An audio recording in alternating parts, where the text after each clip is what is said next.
School District meeting to order. Good morning. I'm Gus Seelig. I've been the school moderator and town moderator, and Article 1 for this meeting is to elect a moderator, and I'll give the podium over to our town clerk to conduct an election.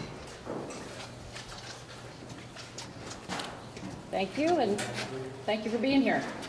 Are there nominations for the moderator for the ensuing year? I've nominated Gus Seelig. Gus Seelig has been nominated for moderator. Do I hear a second? Second. Are there any other nominations for the moderator? All in favor of closing nominations, please say aye. Aye. Opposed? All in favor of Gus Seelig for moderator, please say aye. Aye. Opposed? The ayes have it. Gus Seelig is our moderator for the ensuing year. Thank you, Gus. Okay, for those of you who are going to be here all day, you'll hear this again, but I'll just briefly go through the rules of this meeting, and then we'll get to Article 2, which is to hear and act upon a report of the town school directors. And do we have any first-time visitors, attendees of this meeting yet? Welcome. Thank you for being here, and we look forward to getting to know you. The warning, we worked from the warning that's been in your town report, and if you didn't go all the way through it, the school meeting is at the back of the book, and you have to turn it the other way to find it. And we work from that warning, and there's a budget document as well, and so on. We conduct this meeting according to Robert's Rules of Order. My role is to moderate, as a moderator, is to facilitate your discussion and to support an atmosphere of civility. We walk in here as neighbors and friends, and we'll still be neighbors at the end, and I hope we'll all be friends as well. The way we do business is somebody moves an article, we get a second, and then we're open for discussion. And anybody can speak to an article.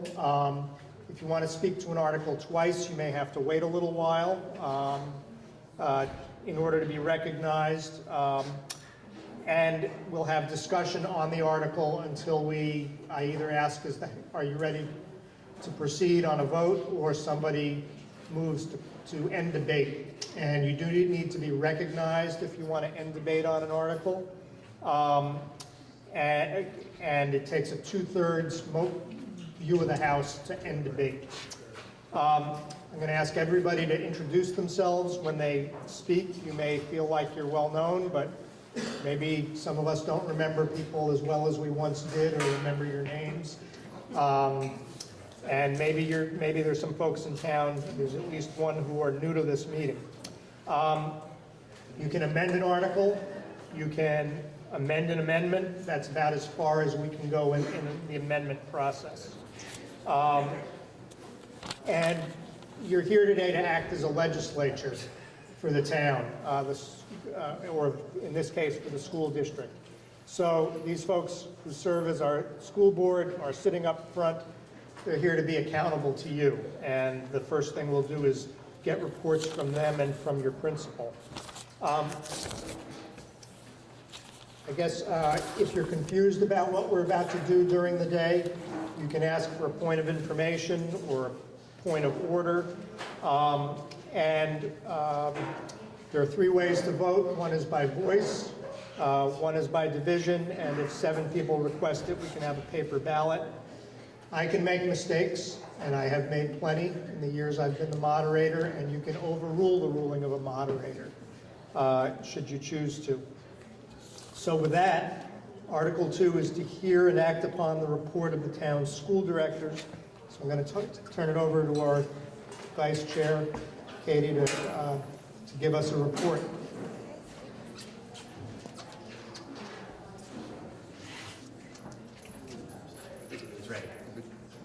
Yes. Perfect. All right, hello, I'm Katie Reed, Vice Chair of the Calais School Board, and our chairwoman cannot be here today for family reasons. So there are 4 of us here today.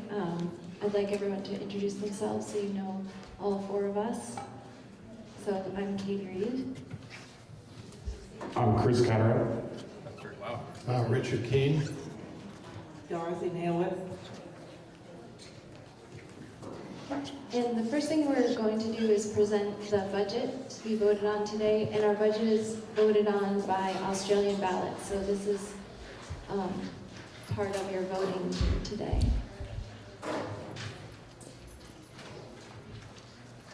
Okay, so this year we are presenting to the town a budget proposal for the coming year of $1,970,000. This is a breakdown of our total expense budget. You can see that it's a change, an increase of 3.49% from last year. Last year we actually had a decrease in our budget from the previous year. So the current year that we're in now, we decreased our budget from the previous year. That happened because we cut one full-time classroom teacher. We went down from 7 classrooms at Calais Elementary to 6 classrooms this current year in Calais Elementary because we have a small number of kids in some of our lower grades. So we combined classrooms to make sure that those were healthy class sizes. In the coming year, this proposed budget you're voting on today, we are again reducing 1 classroom teacher. We are actually going from 6 classrooms in the current year to 5 classrooms next year at Calais Elementary.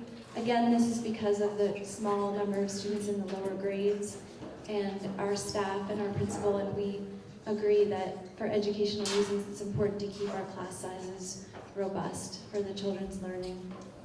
So you might think we've reduced another teacher, our budget will go down again.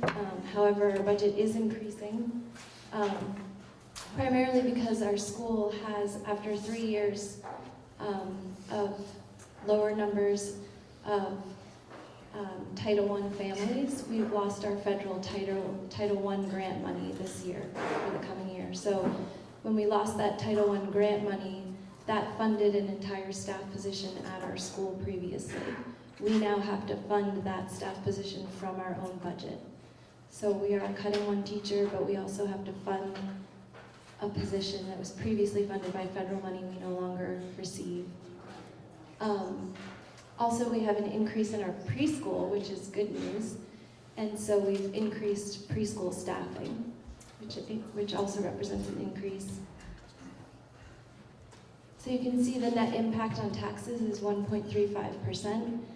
As we'll get to later in the slideshow, you'll see, and I think everyone remembers this from previous years, that our tax formula in the state of Vermont is very complicated.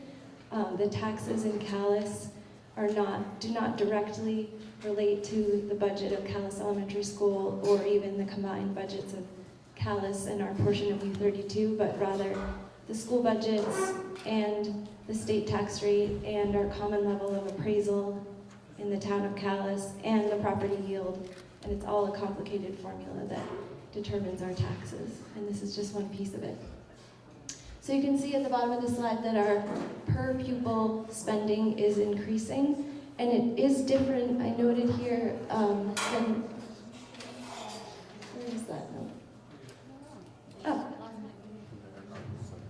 Okay, it's different from what you see in the warning on page 1 of your school report, which Gus referred to earlier. But if you look at Article 7, where it proposes the budget to be voted on by Australian ballot, it indicates 17,475 per equalized pupil, which is a 9.82% increase, but actually those numbers are lower than what we had previously thought when this was printed. This is a slide just to show that 2/3 of our school budget is used for salaries and benefits. So the people in our school are what make our school run, and that is where the bulk of our money in the budget goes. This includes all classroom teachers, the principal's office, all of our allied arts teachers. So we have core classroom teachers plus all of our allied arts teachers. That includes physical education, art class, music class, guidance, and library and tech as well. And as well as our support staff. So we have a nurse, part-time nurse, we have custodians, we have kitchen staff. So that's everybody in our building. This is a more detailed breakdown of the different categories of expenses. The graph to your right is the current year's budget, and the one to your left, closer to me, is the proposed budget that we're voting on today.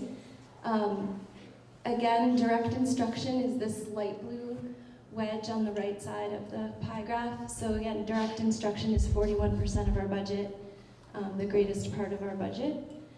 The big change from the current year to the proposed coming year, you can see that this dark blue wedge, that's the Washington Central office, so our supervisory union office. That's all the money that we reimburse to them for all services from the Washington Central office.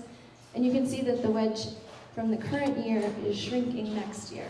There's less money going to the Washington Central office, and that's because the orange wedge at the bottom of the chart, which is special education, is increasing from the current year to the coming year. So all that's happened is that that money has moved from central office to special education, which is what the money was used for in the first place. So we're just putting it where it should have been. It's the same money, it's just moving to a different category. But essentially we're spending in a similar way.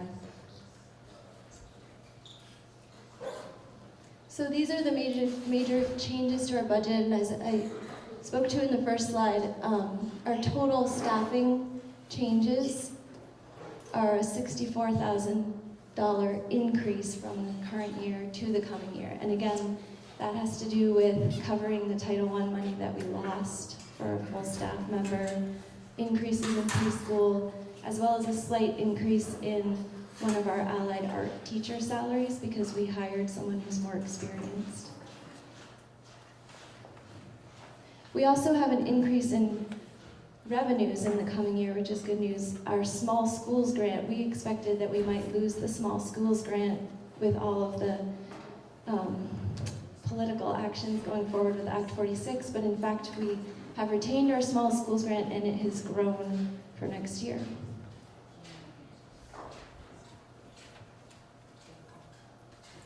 So our enrollment numbers are really important because when we talk about school spending, we talk about cost per equalized pupil. So it's the amount that we're spending, but also how many students are in our building.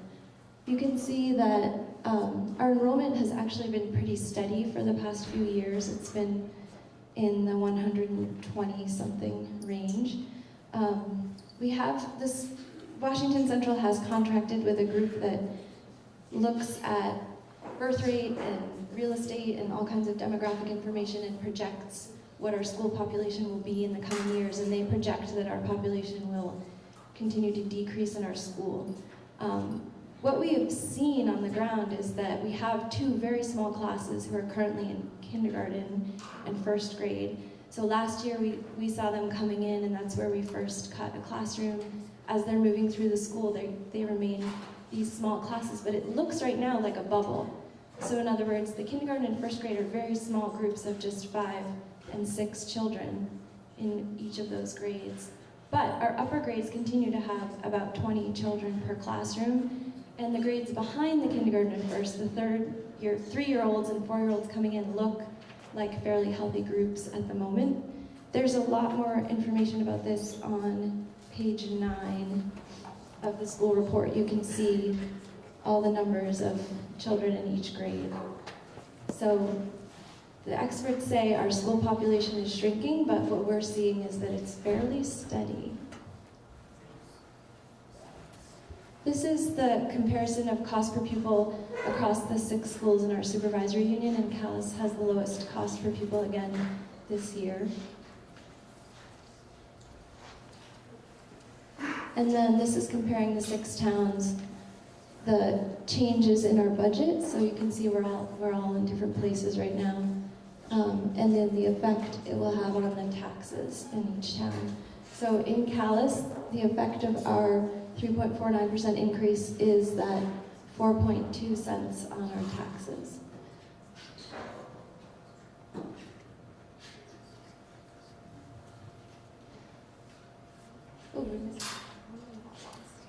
Well, anyway, the next slide just showed that the 4.2 cent increase, what that means in reality is $42 per $100,000 value of residential, on your residential taxes. So I'd love to take any questions. That's a lot of information. You have a question? No questions at all? Okay. So we now have another presentation that Kat's going to give us? Okay. So I'll introduce Kat Bear, our principal, and she has a video slideshow that was created by Kat and our librarian, Stacy Rupp, just showing off some of the things that are happening at Calais Elementary School and what our students are doing, what their school day looks like.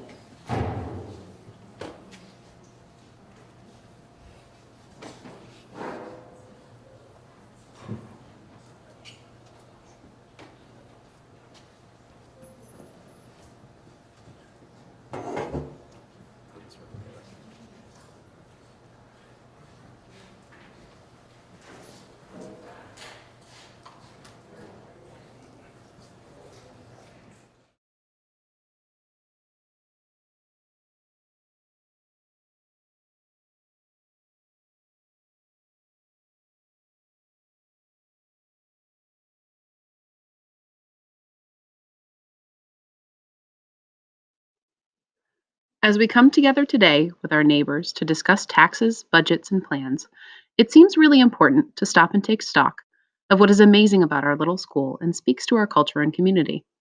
We have students who care about each other and their learning, the most incredible staff, families who engage with the school, a board who values student achievement, and a community that has shown deep commitment to keeping Calais Elementary School the heart of the community.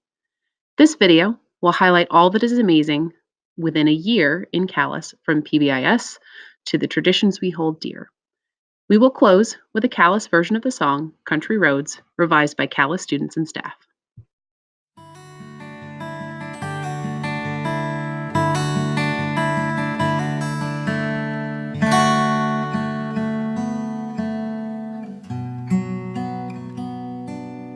At Calais, we are a PBIS school, which stands for Positive Behavior Intervention System. There are 3 elements to PBIS. 1, explicitly teach how to meet the expectations of be safe, be kind, and work hard. 2, reinforce meeting the expectations with Calais Cougar beads with specific feedback. And 3, track where and when challenges occur so we can use data to drive our decision-making for targeted interventions.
We are blessed at Calais to have caring and highly qualified teachers.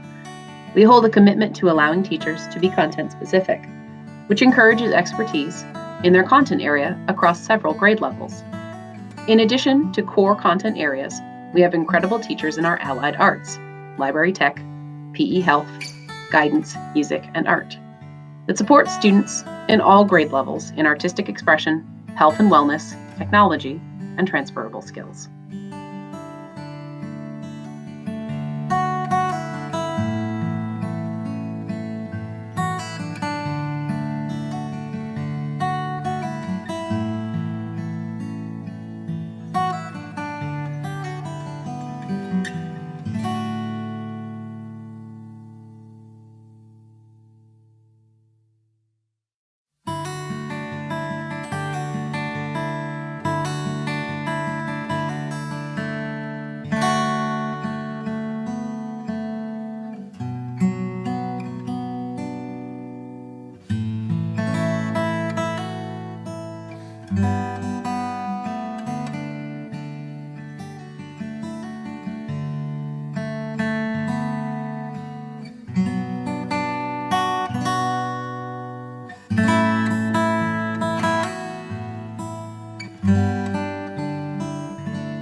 Each year at Calais, we hold to some of our most treasured traditions, like gifts for giving, hikes, field day, the 6th grade trip, concerts and art shows, 4 Winds, and field trips.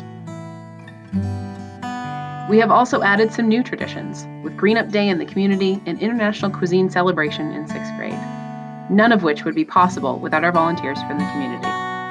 We have volunteers who chaperone, conduct 4 Winds science lessons, coach, and read with our students.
or questions about anything at the school for the principal or the school directors? Program, budget? Yes, well, introduce yourself, please, and let's get him a microphone. Gary Bernstein from East Calais. I just wanted to thank the school board for taking a strong position against the merger. For those of us who don't participate in the school and have been in this community a long time, I think we've seen that how important the school is, and your time and effort is appreciated by many people in town. Thank you.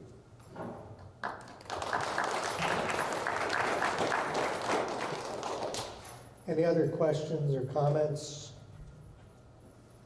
Why don't we have a motion to accept the report of the school directors in the school? Who did that? Denise. And do we have a second? Linda? Okay, it's been moved and seconded to accept the reports as they've been presented in the report and as you've heard this morning. Any further discussion? If not, all in favor, please say aye. Aye. Opposed? Okay, we have passed Article 2. Article 3, this could be a quick meeting, is to transact any other business that may legally come before the meeting. Does anybody have any other business? Okay, recognize Barry again.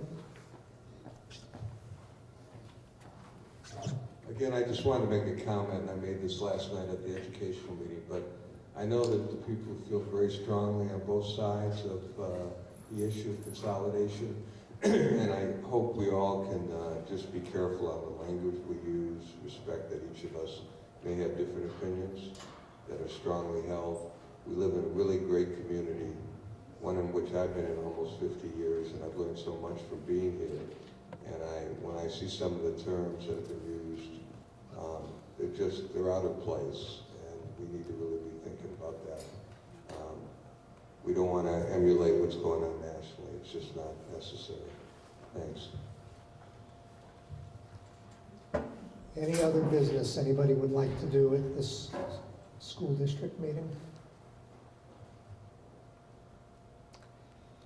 Okay, Article 4 is to authorize the Board of the School Directors to hold any audited fund balance as of June 30th in a reserve fund to be expended under the control and direction of the Board of School Directors for the purpose of operating the school.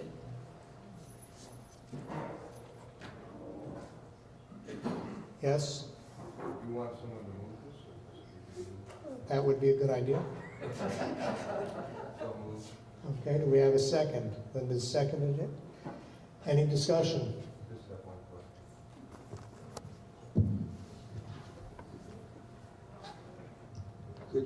Could the school board please just repeat what you said last night in regards to how you deal with the fund balance if we're forced to merge?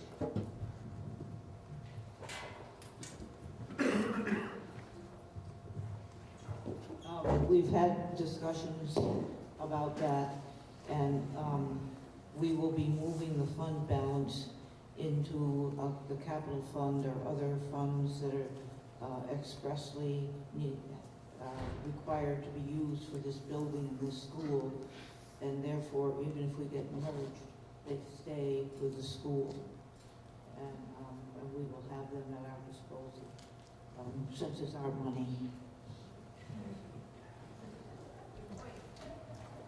Any further discussion on Article 4? Chris? No, there's a question over there. Yeah.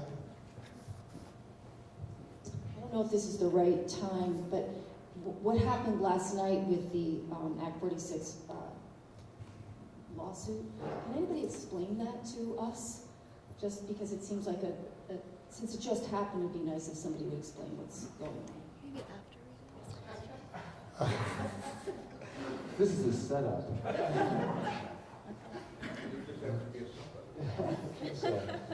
Thanks, Erica. I'm Scott Thompson on the U32 board, and what evidently happened last night was Judge Robert Mello of the Superior Court of Franklin County issued a decision denying our meaning the 33 some towns, town school boards, select boards, individual plaintiffs, our appeal against the state board order and request for a preliminary injunction.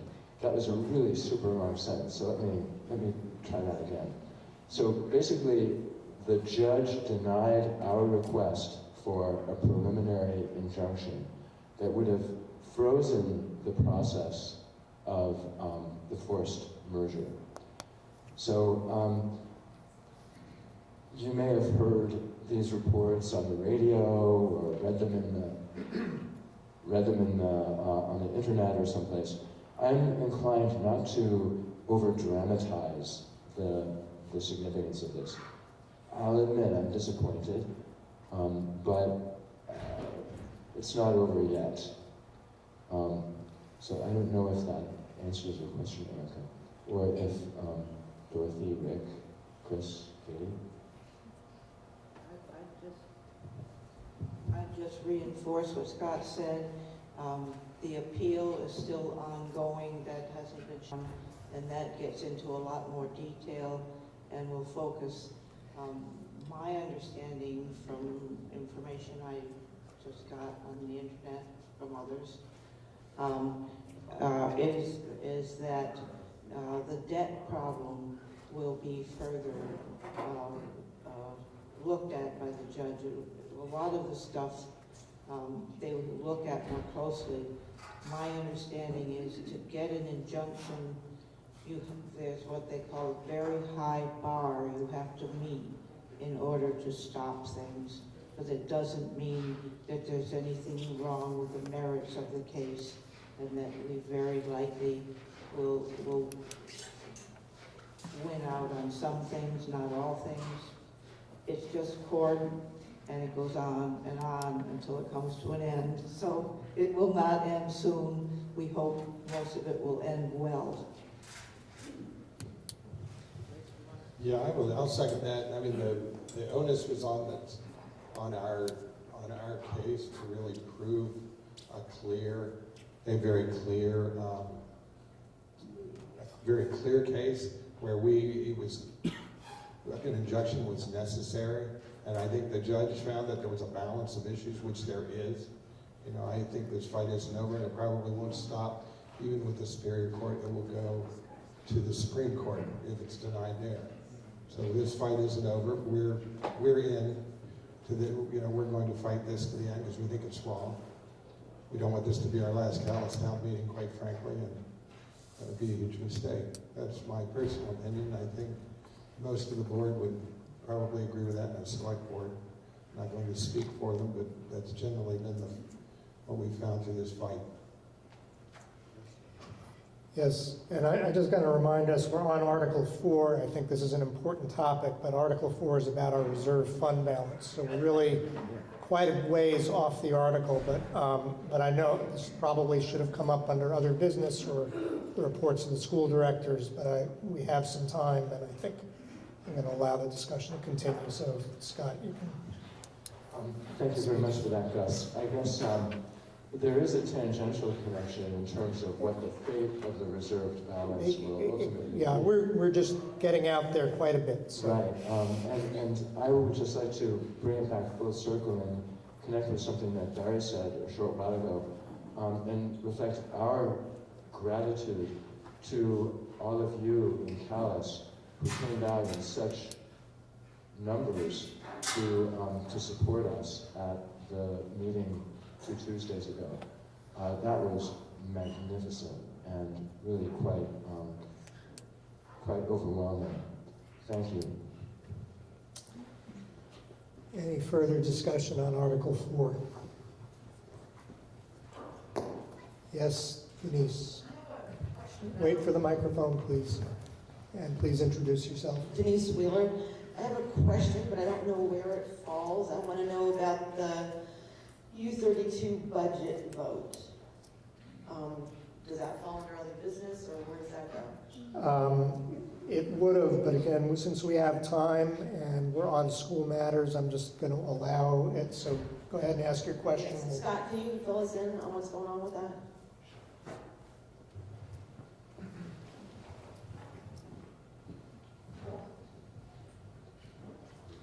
Thank you, Denise. Last night, we had a meeting at U32, consultation between the East Montpelier Board, the U32 Board, a representative of the Rumney Board, and the lawyer for the supervisory union. A couple of the Worcester Board members were there too. These are all of the straggler boards, I guess you could call them, those school boards that did not warn their budgets for town meeting day, the way our Calais board did, and Berlin also warned theirs for town meeting day. The question was, legally, are we going to get ourselves into a mess if we warn our budget for a vote on April 9th, Tuesday, April 9th? This date is sort of crucial because of teacher contracts coming up on the 15th. They have to be handed out by the 15th of April. The week after April 9th is school vacation week, so this is kind of the last chance to get an individual school budget in before things just get even more messed up than they already are. So it looks as though, I mean, my sense, my reading of the room, I guess, by the end of that meeting was that, yes, as of, I think, for a number of us tomorrow, at our meeting tomorrow, we will vote to warn a budget vote. We'll vote for a vote, basically, to happen on Tuesday, April 9th. Will that be at U32 or? I think it will be here. Well, it's Australian ballot, but I would have to defer to. We may hold it at the town office the way we held other elections that don't require a meeting. But we'll wait till we hear the final outcome of whether there's an election or not. Okay, further discussion of Article 4. Hearing none, are you ready for the question? And the question is to authorize the Board of School Directors to hold any audited fund balance as of June 30, 2019 in a reserve fund to be expended under the control and direction of the Board of School Directors for the purpose of operating the school. All in favor, please say aye. Aye. Opposed? And Article 4 is passed. Article 5, to authorize the Board of Directors to borrow money in anticipation of the receipt of revenues of the school year. Would somebody move Article 5? Thank you, Paul. Do we have a second? Thank you. Any discussion? Yes, in front, Mac.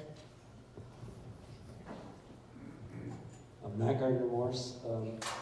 Can we borrow the whole budget and not tax ourselves this year and carry the debt over to another year and let the I just, right now, it's anticipation of taxes, can we just take that? Can I make an amendment to take that up and we just borrow the money and let Worcester and everybody else pay for this year's taxes? Like, this is a question I just threw out there. I don't know.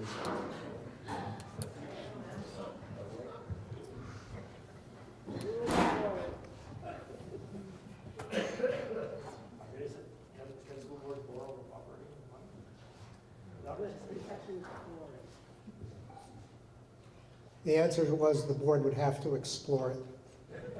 I suggest they do that. Further discussion of Article 5. If not, are you ready for the question? And the question is to authorize the Board of Directors to borrow money in anticipation of the receipt of revenues of the school year. All in favor, please say aye. Aye. Opposed? Okay, Articles 6 and 7 are by Australian ballot. So with that, a motion to adjourn this meeting would be in order. It's moved and seconded to adjourn. All those in favor, please say aye. Aye. Opposed? Okay, it'll be 9:30 before we have any more business to do as a town, so enjoy each other's company until then. Thank you, and thank you so much to the school directors and staff. Thank you, guys. Hey, Katie? Do you think everyone already voted for Who this? knows? I don't know. You might be right. What? There was a misprint in the warning for the school It's budget. not a misprint, but it's just that the figures changed with the new information that we had, and I wonder if it would be good to mention to more people. I think it would be fine when we get to Article 2, which is about the town reports, for you to get up and say there's a misprint in the report. Okay, this is Calais Town Meeting for 2019, and Article 1 is to elect a moderator for the ensuing year, and I'll turn it over to our town clerk to conduct that election. I nominate Gus Seelig. Second. My first question was to be, are there nominations for the moderator? Gus Seelig has been nominated and seconded. Are there any other nominations for moderator? All in favor of closing nominations, please say aye. Aye. Opposed? All in favor of Gus Seelig for moderator, please say aye. Aye. Opposed? The ayes have it. Gus Seelig is our moderator for the ensuing year. Thank you, Gus. Okay, good morning, and in getting going, I want to start with a few thank yous and welcomes.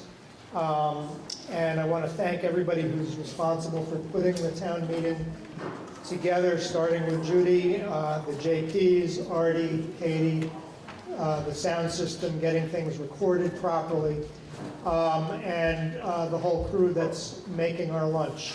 And David, do you want to say anything about lunch? Just to really, that's some people's high point of the day.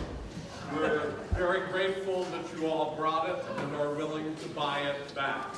A great deal for us. Okay, do we have a few people who are here for the first town meeting or voting for the first time? Great, why don't we just welcome all of you to being here.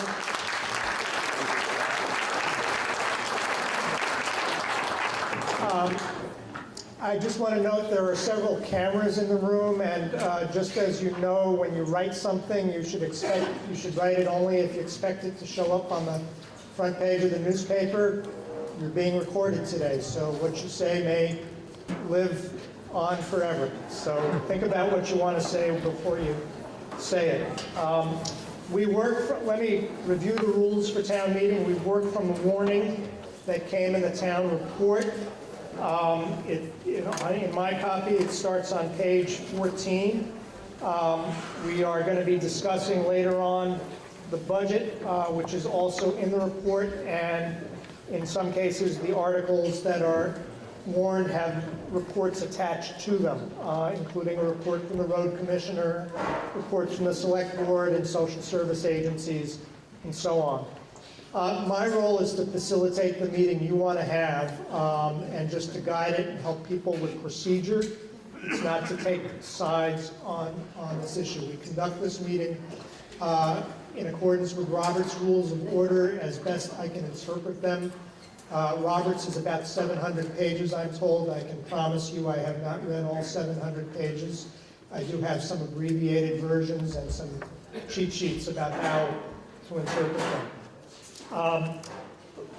The purpose of Roberts, though, is to encourage civility, or one of its purposes, in how we do business with each other, and in this day and age in terms of politics, that's, I think, an important thing.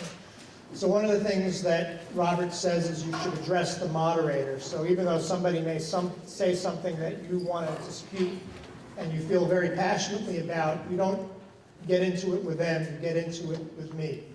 I have to tell you, some years ago, I was moderating a meeting. I can't remember if the topic was where the town clerk's office was going to be or ancient roads, but somebody was addressing me, and they got really, really worked up. And I said, "You understand this isn't my decision?" And he said, "Yeah, but you told me to address you." And that is my job, is to take all of that you have to offer today. And I'll try to do it with grace if I can. An article has to be moved and seconded, and then it's open for discussion. I'm going to ask when you speak that you wait till there's a microphone. You may think you have a loud voice and everybody can hear you. I can promise you I'm among the people who can't hear as well as I used to, so the microphone is much appreciated. I guess I would just say you do need to be recognized to make any kind of motion, and that includes a motion to end debate. I'm going to go back and forth across the room. I don't have the best peripheral vision, and so if I've called on somebody on this side of the room, I'm probably next going to call somebody on that side of the room. If you have already spoken to an issue, I may not call on you until other people who have not yet spoken have had a chance to speak. If we were very formal about this, you actually need permission of the body to speak to an issue for a third time. If you have a very long speech to make and you are a storyteller and you hear the moderator say something like, could you get back to the point of the question, it may mean that, at least in my opinion, you've rambled away from the issue that we're actually supposed to be discussing. You can amend an article, you can amend an amendment. That's about as far as we'll go in terms of amendments. Again, those things need to be moved and seconded. You are acting today as the community's, this town's legislature, based on the warning. The select board is sitting in front not because they know more, everybody is equal, and they may know more about some issues, but really they're being accountable to you today and answering your questions. When somebody asks a question, sometimes it deserves an answer, and I will point to a person, whether a select board member or some other person that may be able to provide the answer. But there are also people who ask questions just to make a point. And that may mean that even though you may be the person who you think has the answer, you may not get to be the person who responds immediately. So you may have to wait a while to get your statement in if somebody poses a question that really, I think, is more of a statement. I guess I'd also just say, because we all want to get to lunch, think about what you want to say. There's an old expression, if I'd had more time, I would have written a shorter letter. The other thing I'd say is sometimes if you wait a bit, if you've had your turn, there's another point you want to make. You may find that somebody else will make that point and maybe even make it in a way that you hadn't imagined that might be really effective.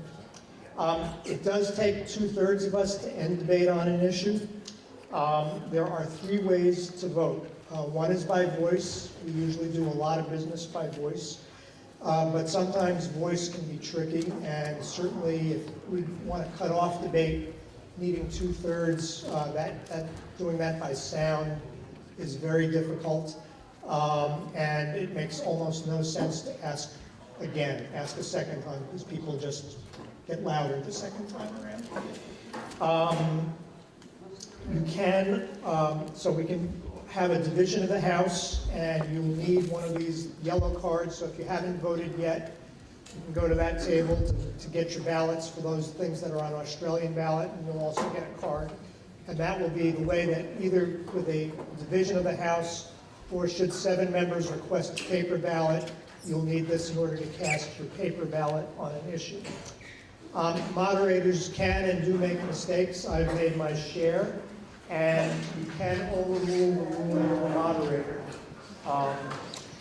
The budget in the report, it starts on, I believe, page 39. The reports of the officers are in here. I'm often asked, when can I bring something up that may not have its own article? And there are really 2 places, usually. One is Article 2, which is to ask questions about the reports of the town boards and officers, and the other would be under other business. So those are the ways to get other things on the agenda that you may not, or to make a statement, or usually at the end of the meeting under other business, there are often announcements, whether it's about Green Up Day or some other issue. So I think I've covered the manner in which the meeting is conducted. And we're now up, and I hope I've thanked everybody. So we're now up to Article 2, which is to ask questions about the reports of town boards and officers. So is there anybody who's got a question or a comment on any of the town reports? Yes, Chris, right in the middle.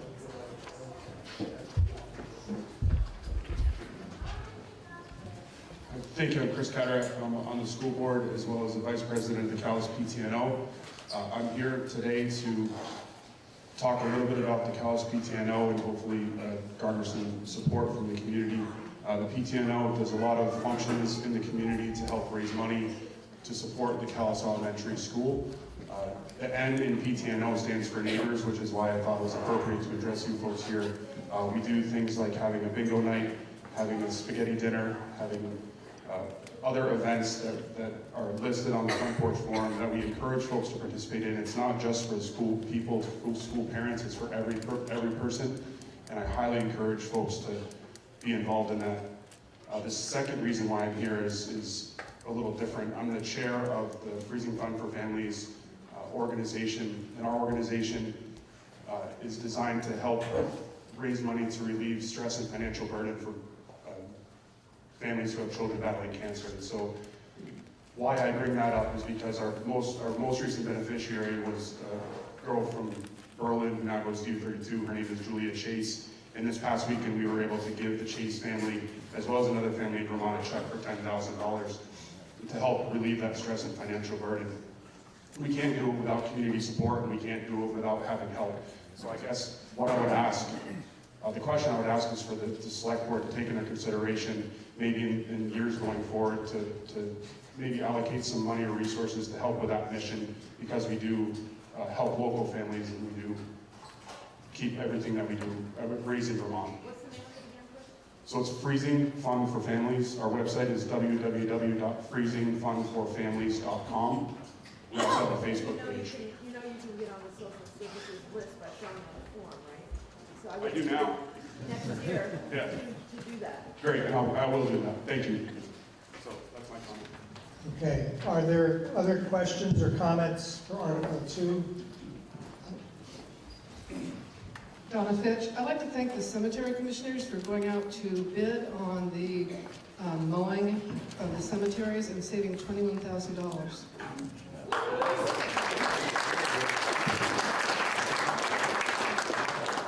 Okay, over here.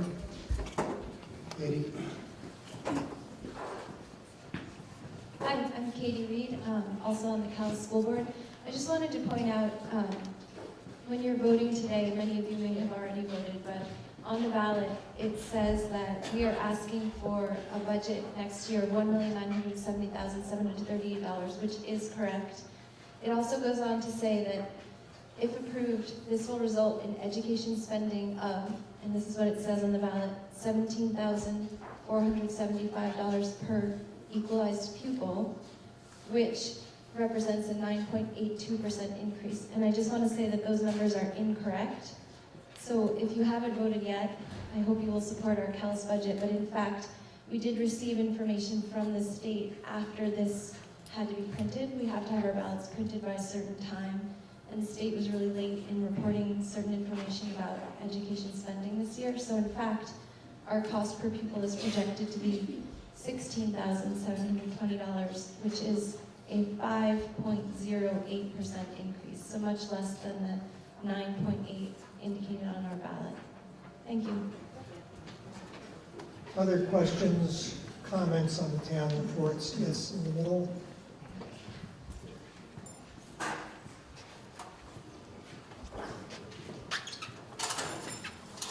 Hi, I'm Mary Jacobson, and in the town report, under the Calais Conservation Commission report, it mentions that they recommended that money be pledged toward, that the select board approved funding toward repairs of Memorial Hall. And I'm one of the members of a group of people who's been working together since late 2017. We formed a nonprofit called the North Calais Memorial Hall Association, and we're working to, in a formal agreement with the Women's Relief Board, to eventually receive title and repair, reopen, and maintain Memorial Hall in North Calais. So I just want to thank the Calais Conservation Commission for that recommendation and the select board for carrying us out a number of meetings. And today out in the hall, I have a survey, because as we move forward, we just want to find out what Memorial Hall means to the residents of Calais. And so if you'd like to fill out a free survey, I have one for you. Thank you, Select Board and CCC. Okay, Stephanie? Okay, please introduce yourselves. I'm Stephanie Calhoun. I'm Chair of the Calais Conservation Commission, and you're welcome, Mayor. We wrote an extensive report, I think, in the town report, explaining what we've been doing for the last year. I'm not going to talk about that now. What I want to talk about now is the emerald ash borer. You may have heard that the emerald ash borer, which is a little emerald green insect that destroys ash trees, is very close to Calais. It's been found in Plainfield, Montpelier, Barry, Orange, and the foresters say, yes, it's probably here in Calais as well. It takes a few years for the tree to show the symptoms of dying, but they almost always die. The insect lays its eggs and then it goes under the bark, and it blocks the ability of the tree to take up nutrients and water. So towns everywhere, but in Vermont, have been working on plans, because it's important to have a plan on what to do. Because you've got several issues. You've got trees as they're dying drop branches, and it could be hazardous if it's in the roads. You also are going to lose our ash trees for the most part. Every once in a while, apparently, there's a resistant tree. So you don't want to just go cutting them all down. But you have to be very careful about what ash trees you're going to leave, what you're going to take down. And then finally, and Montpelier, there's an article in the Times Argus about Montpelier, their plan, they did identify their ash trees, and they decided that there are 15 trees that are very, very important. So there's an insecticide treatment. That's very, very expensive.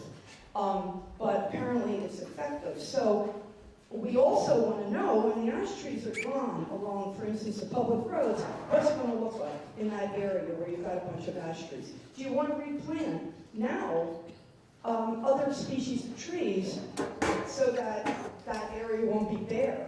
Because, so the Conservation Commission, as I said, as many towns in Vermont are doing, we're working on a plan.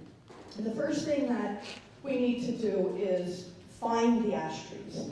So we're doing an inventory, and the inventory will consist of, there's going to be a training on March 16th at the Maple Corner Community Center. And the folks from the Urban and Community Forestry Program, which is a joint program, I believe, of the State Agency of Natural Resources and the federal government, has a huge amount of information on their website. They've been really helping us, and we just got a $2,000 grant from them to work on this. So there's a table back there with a lot of information about the emerald ash borer. There's a sign-up sheet, because what we're going to do is you can come to this training, and then apparently these folks have an app that you then use to put in information, and then you use it as you drive along the road in your little team. There'll be a driver and at least 2 other people, and you'll look on both sides of the road, and then you'll indicate there what you're seeing. Where are the ash trees? What's the health, what do they look like? Are they big? And then all that information is put together, and then it's discussed, and there will be public discussion about this once the Conservation Commission gets all the data and puts it all together to see, are there special trees, ash trees in Calais that we really want to try to save?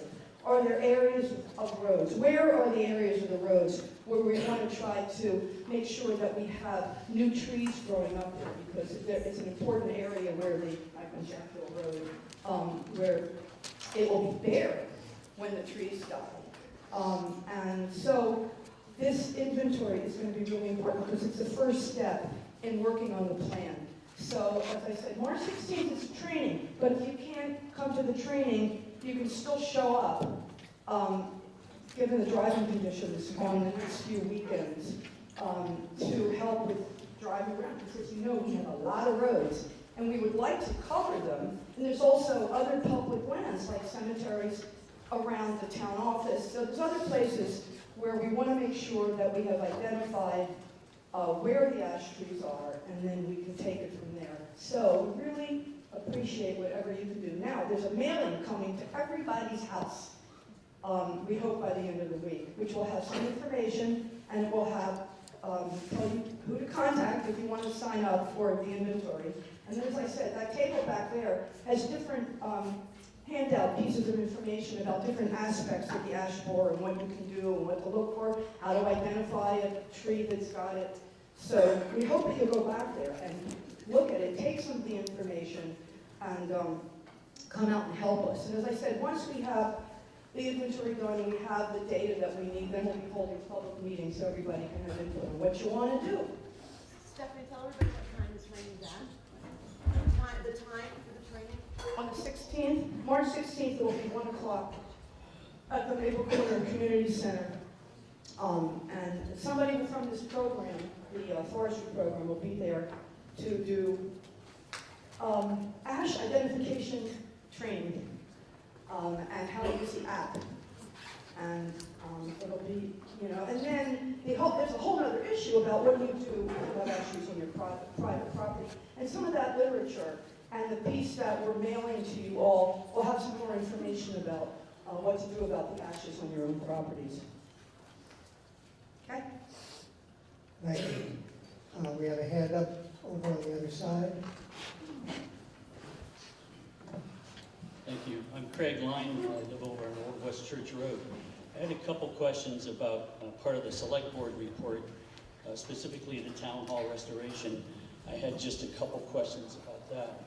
I see in the third paragraph on page 19 that a couple of significant donations were received, which is wonderful. And I'm just wondering how that affects what money we voted last year to spend on the town hall. Use the microphone, please, and identify yourself. Not everybody might know who you are. Denise Wheeler, Select Board.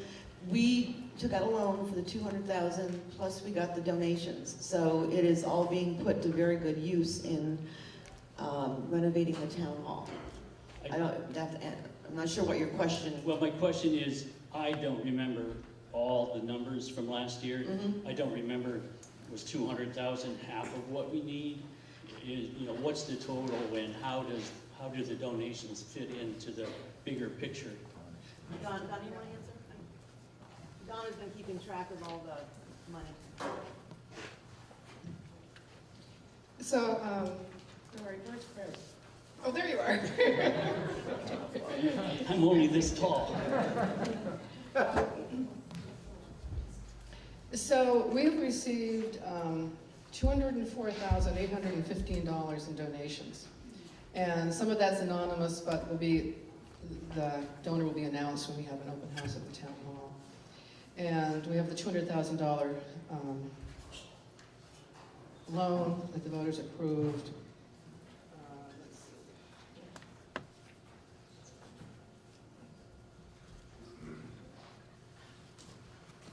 We also got a $30,000 grant from the Vermont Arts Council. So the amount of money that we've taken in, if I go on,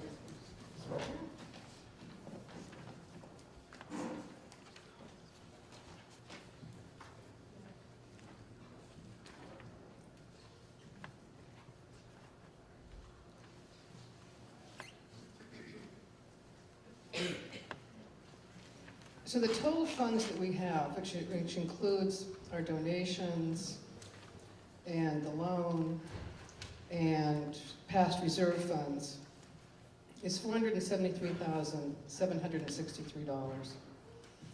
And some of our estimated costs changed as we went along, especially when we got into construction. We didn't have a really firm construction estimate when we asked for the $200,000. So what this means is that we're right at the tip of our budget. I mean, it's coming out like right on the money. So there are some things that we have put aside. So the outside of the building won't be painted. The kitchen counters won't be on. John, maybe you can help.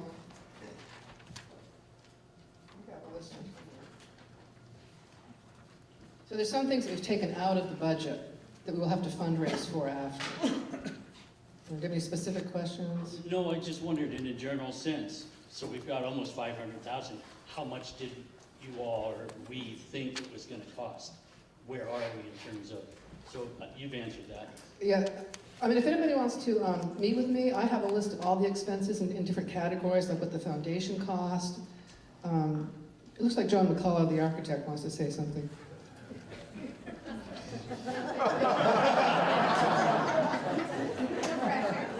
Or else. The town hired an architect to come up with a general plan for this before the town took over. And the estimated cost, even without a new septic, was over $800,000. It looks like we're going to probably do this in the neighborhood of 500, maybe a little less. So there's nothing for the town or the committee working on this to feel bad about. I wish everybody wishes it didn't cost as much as it does. John, can you put the microphone up by your mouth? Yeah, everybody wishes this didn't cost as much as it does, but it's costing what it is. We're using a local approach. We're trying to save every penny we can on this. Thanks. I was just trying to get a ballpark idea of where are we. Mr. Moderator, if you'll indulge me, I had two other quick questions about the town hall. Perhaps John is the guy to answer them, perhaps. Let's find out what they are. I seem to have a memory that the heating system was going to be fueled by propane, and I expressed some concern about that at an informational meeting 2 years ago. I again want to express my concern for using fossil fuels to heat this building. I think there are other alternatives, and it may be too far down the road to change anything.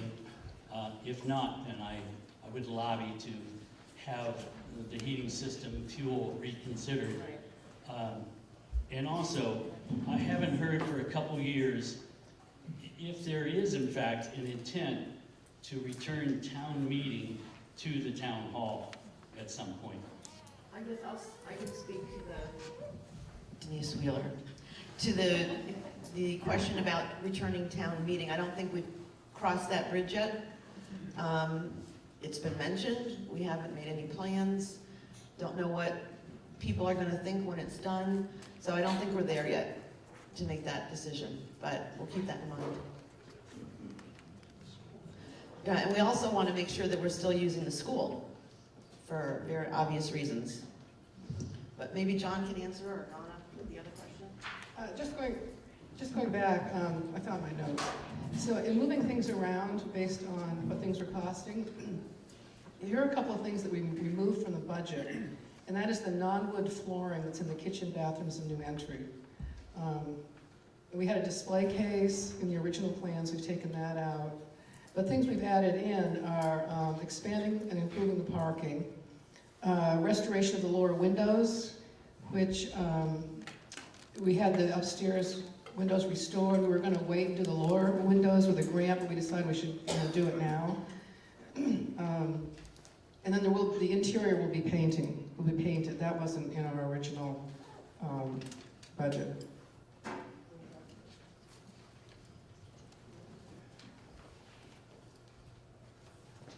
Yeah, the heating system is hydronic. It's a radiant floor. Hold the microphone close. The heating system is a hydronic system. We're heating hot water, and it's a radiant floor heating system.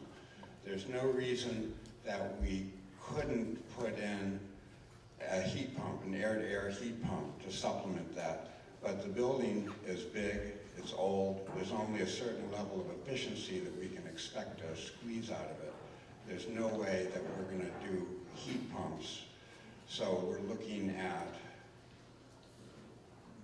I suppose we could put in some kind of wood pellet boiler thing. If we did something like that, we basically tie it into the same thing. The the only component of the building as we're building it now would be the boiler. The circulators, the distribution system would all be there for that. So we did end up getting a wood pellet boiler for hot water. That is an option. It would have to stand outside the building, or at least the silo for the pellets. I haven't looked into it any farther than that. We haven't burned any bridges though with the hydronic system. It's just a matter of what was the energy source for heating that water. That's exactly what I wondered. Thank you. Are there any other questions or discussion items for Article 2, which is to ask questions about the reports of the town boards and officers? Okay, if not, I don't think we have to take any action on this article. You all have the reports. People have asked lots of questions and made comments. So we'll move on without objection to Article 3, which is to elect the following town officers from the floor. The first is town agent. This used to be called town law agent. Tina Bielenberg is the incumbent. Would somebody like to nominate someone for this office? Tina here. She was here earlier. I nominate Tina Bielenberg. Do we have a second? It's been moved and seconded that Tina Bielenberg be nominated. Are there any other nominations? And if not, could I have a motion to close nominations and have the clerk cast one ballot to elect Tina in this office? So It's been moved. Do we have a second? We have a second. All those in favor of closing nominations and having the clerk cast one ballot, Tina Bielenberg, please say aye. Aye. Opposed? Congratulations, Tina. Next office is a 3-year term as a trustee of public funds. I believe Steve Kellerin is the incumbent. Do we have a nomination? Yes, I'd like to nominate Steve Keller. Okay, do we have a second? Second. Moved and seconded. Are there any further nominations? If not, could I have a motion to close nominations and have the clerk cast one ballot for Steve Kellerin? It's been moved. Who did that? Okay, and a second. And it's been seconded. All those in favor of closing nominations and having the clerk cast one ballot for Steve Kellerin, please say aye. Aye. Opposed? He's been elected. Next one is a 5-year term. Cemetery Commissioner John Szymanskis is the incumbent. Nominations are open. I nominate John Francis. Okay, do we have a second? Second. It's been moved and seconded. John Szymanskis served 5 more years as a cemetery commissioner. Any other nominations? And if not, can we have a motion to close nominations and have the clerk cast one ballot? I move to close nominations and have the clerk cast For Steve, for John Szymanskis, okay? Do we have a second? Second. It's been moved and seconded to close nominations and have the clerk cast one ballot for John Szymanskis as cemetery commissioner. All those in favor, please say aye. Aye. Opposed? John, congratulations. Article 4, shall the voters approve town total highway and general fund expenditures of $1,606,264, of which $1,305,229 shall be raised by taxes and $301,035 by non-tax revenue. Would somebody like to move this article? So moved. It's been moved. Do we have a second? Second. It's been moved and seconded. We are open for discussion. Yes, over here.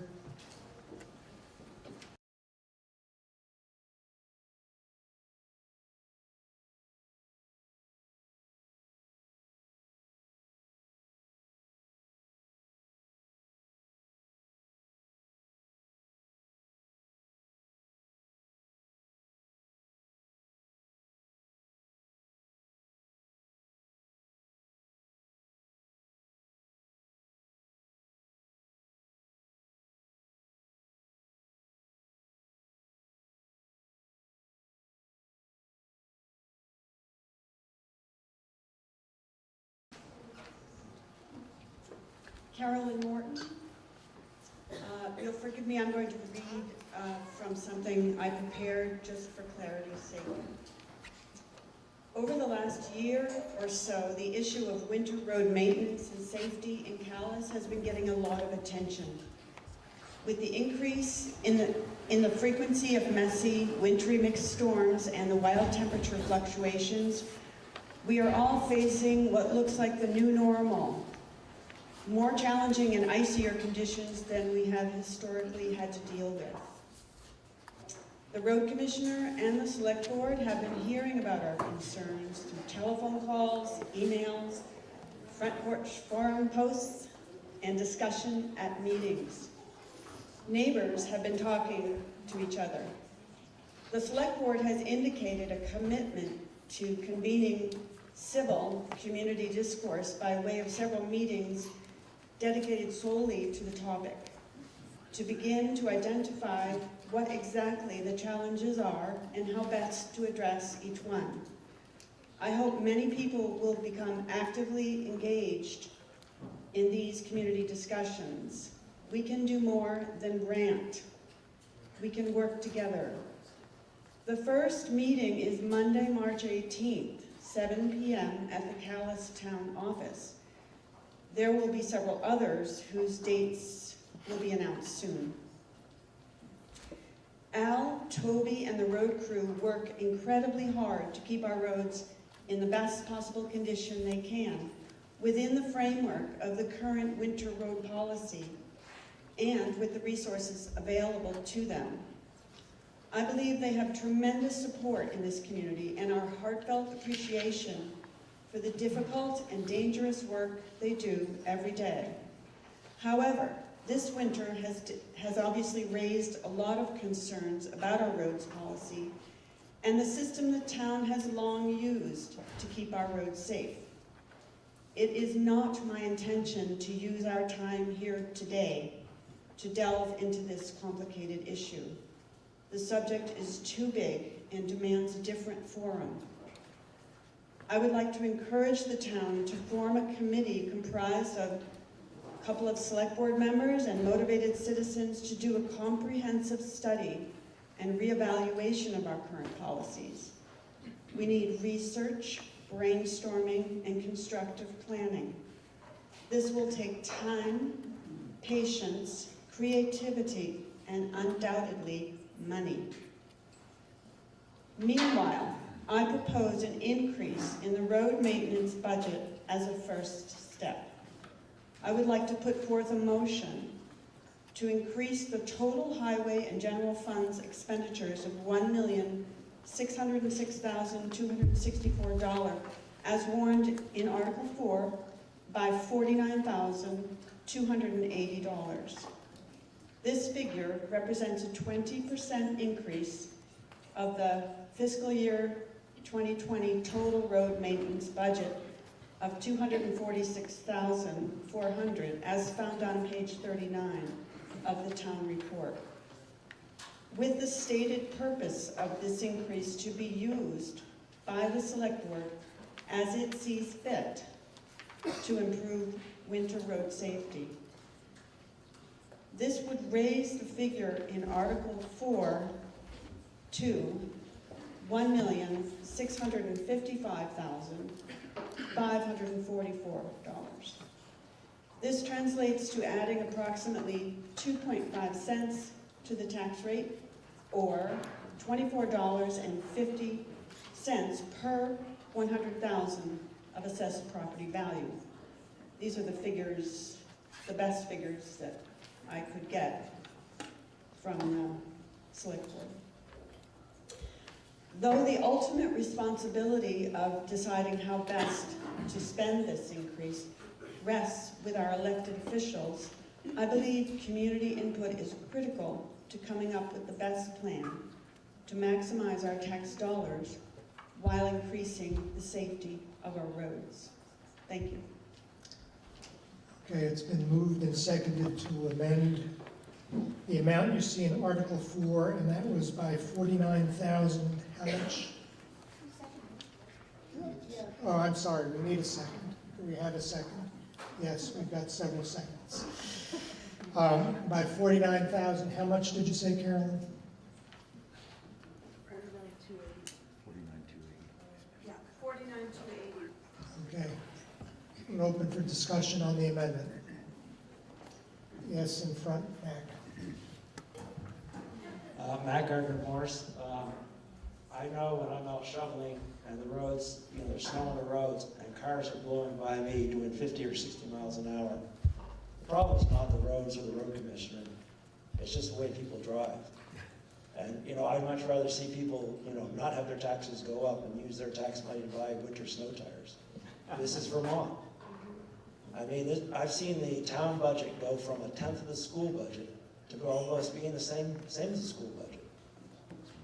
The reason people can't get around is because they can't afford new tires for their cars. People need to slow down, and this is winter. I used to put chains on. This is this is winter in Vermont. Welcome to Vermont. I oppose this motion. Okay, we have a hand up behind you.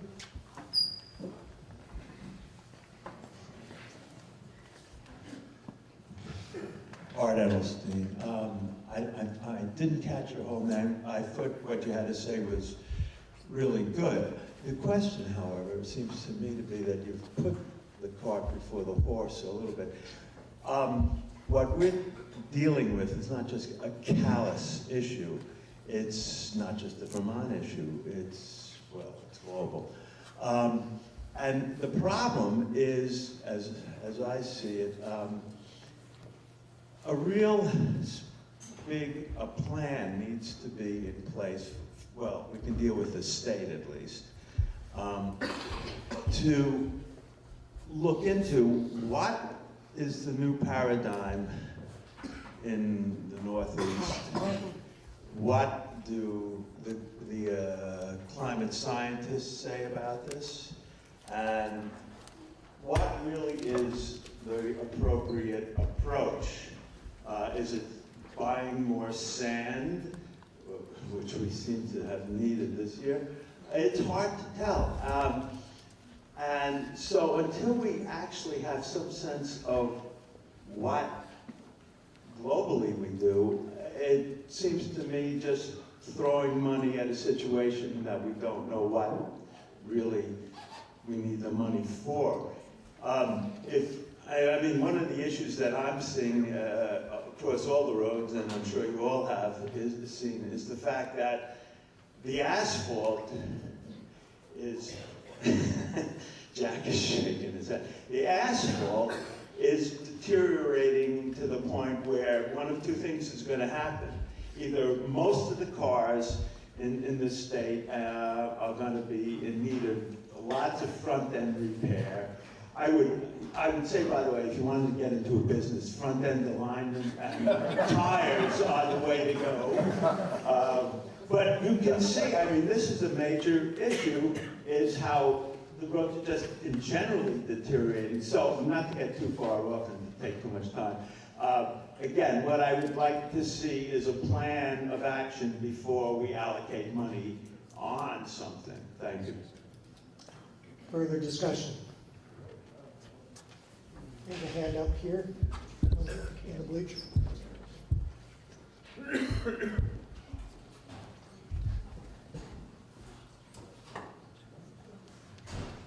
Hi, I'm Candy Smith. I too oppose the increase, and I agree with Mac that if we could spend less money in taxes and more on our own personal property, like our vehicles, and being able to pay for winter tires, it's a smart idea, and going slower. So I just have one question, which is, and maybe it's outlined in here, so just point me in the right direction. Out of the 1.6, how much of that is general fund? And what did we spend, or what have we used for money in the general fund? What was it used for? Are you talking about? I'm not sure which part, what you're talking about. I am. Yeah, so are we not looking at the 1.6? Because it says that the total highway and general fund expenditure is 1.6, of which 1.3 shall be raised by taxes. So my question is, how much of that is the general fund? And How much is general fund and how much is highway? is that already on? That's what I'm asking. And then, so we created this general fund, what, 3 years ago or so? Maybe it's been longer. So I'm wondering, what have we used that money for in the general fund? And how much of that total is general fund? Break it out for me.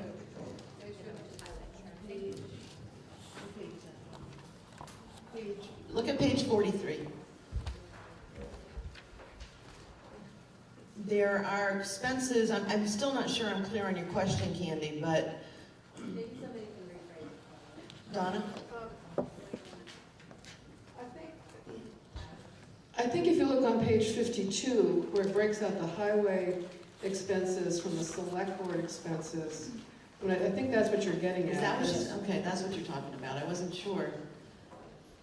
No, actually, do we have a category of general fund?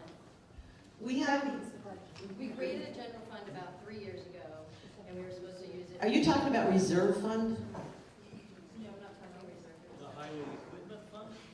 Maybe that's it. Because we said that it would only be used for, really when you're in dire straits and needs. Right, we have the highway equipment fund, which we use for purchasing equipment. Okay, well, So I'm not clear, Candy. well, I guess. The general fund is the whole budget. So There's a highway budget, and then there's the rest, the select board's budget, if that's what you're looking for.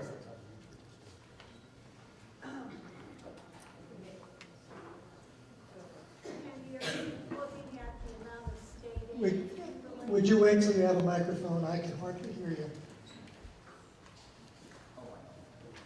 Candy, are you looking for the split between the state aid that the town receives versus the funds that we appropriate? No,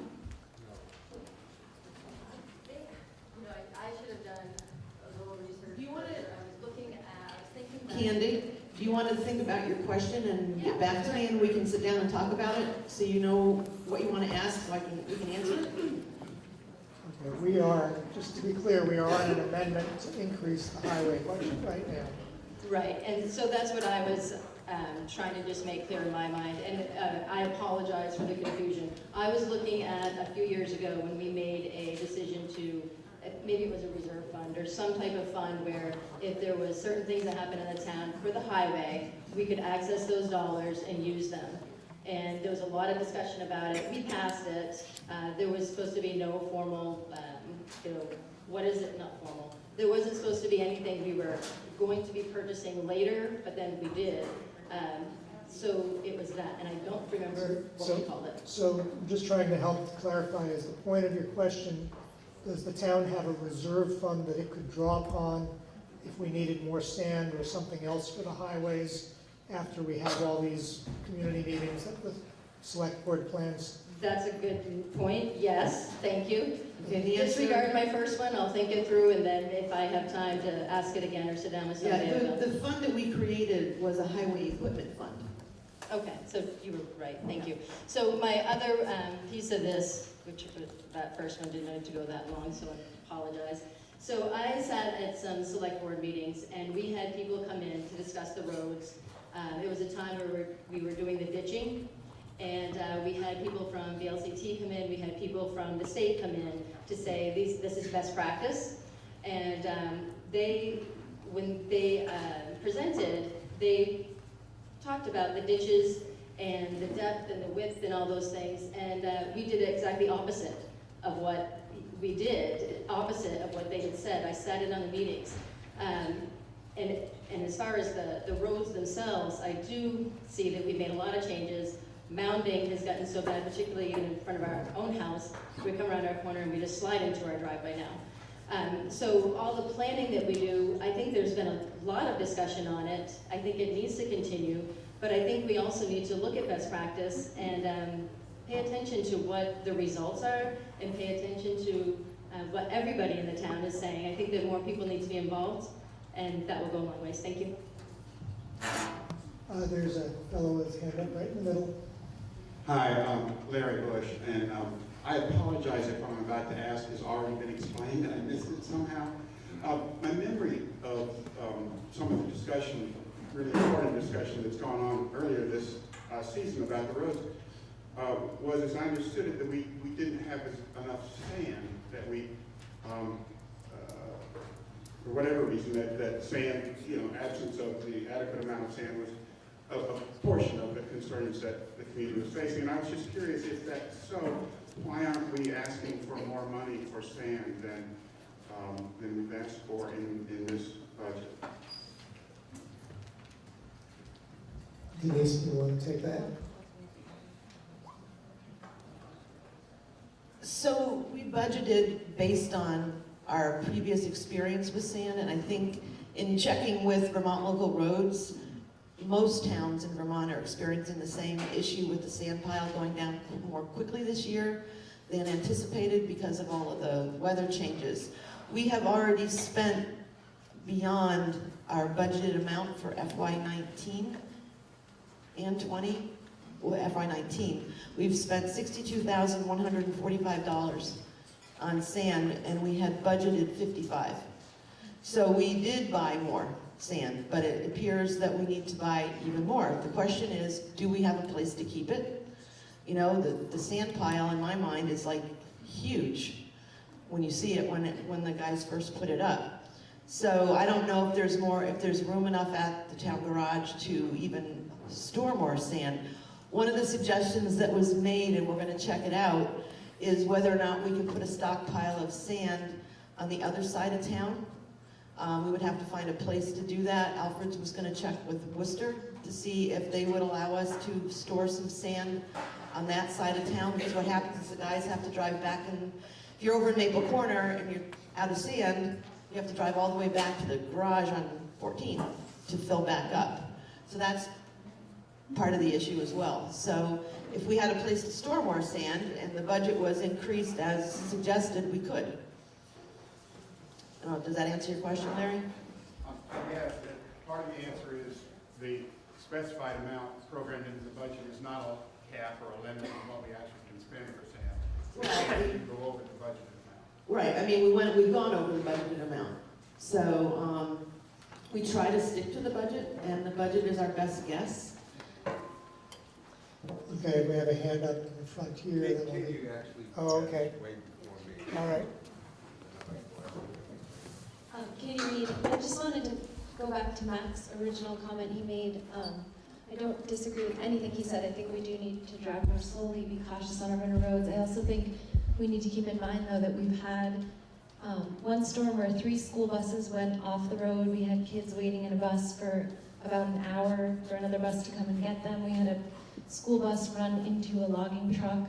This is a really dangerous situation. It's not just a question of getting better snow tires. So we do need more sand sometimes. We do need to relook at our plan. And I also agree that it's really important that we do have these conversations, make a really solid plan, look at best practices, study the issue in depth with a lot of community involvement before we just put more money into it. But perhaps we do in fact need more money because of the winter conditions we're facing. Okay, Craig and then Barry. Please wait for the microphone. I'm Craig Lyon. It's my understanding, I think, that we can vote to add more money or take it away, but the legal authority to spend it is up to the select board. So I'm curious if I could ask the proposer of the motion, how did she come up with the $49,280 and what was her intent, knowing that legally the select board could choose to use that money anywhere within the highway budget? You want to respond to that? Carolyn? The number that I came up with, the 49,000, it's kind of hard to know where to start. I tried to think of a number that would make a significant difference, wouldn't just be, such a minor number that there would be no real practical benefit to adding that number. So I looked at the portion of the roads budget that has sort of what's called the stuff in it, the sand and the salt and the material, and as opposed to the part of the road budget that has the equipment. And I it wasn't arbitrary, but I thought 20%, upping that 20% was a sort of nice balance between having it maybe be a significant number and also keeping it sort of on the modest side. I don't know if that helps answer your question, but I also just wanted to say quickly, I don't think most of us throw money around, and I don't think the select board does either. And so any money that we use and raise, I have pretty good confidence that it would be spent carefully. I think the select board is very sensitive to the fact that our tax dollars are nothing to be messed around with, and it's not just a matter of throwing dollars at a vaguely at a problem. I think there's a sense of urgency about the roads. That's what I'm hearing. And it may not be, clear at this moment in time what we need exactly to do. That's why we're going to explore it. But it's a start. And, we could wait another year. I don't really want to wait another year. I want to see something move in a positive direction for the coming winter. Thank you. I would just like to say that I think there has not been enough sand. As I look at the budget a couple years ago, it was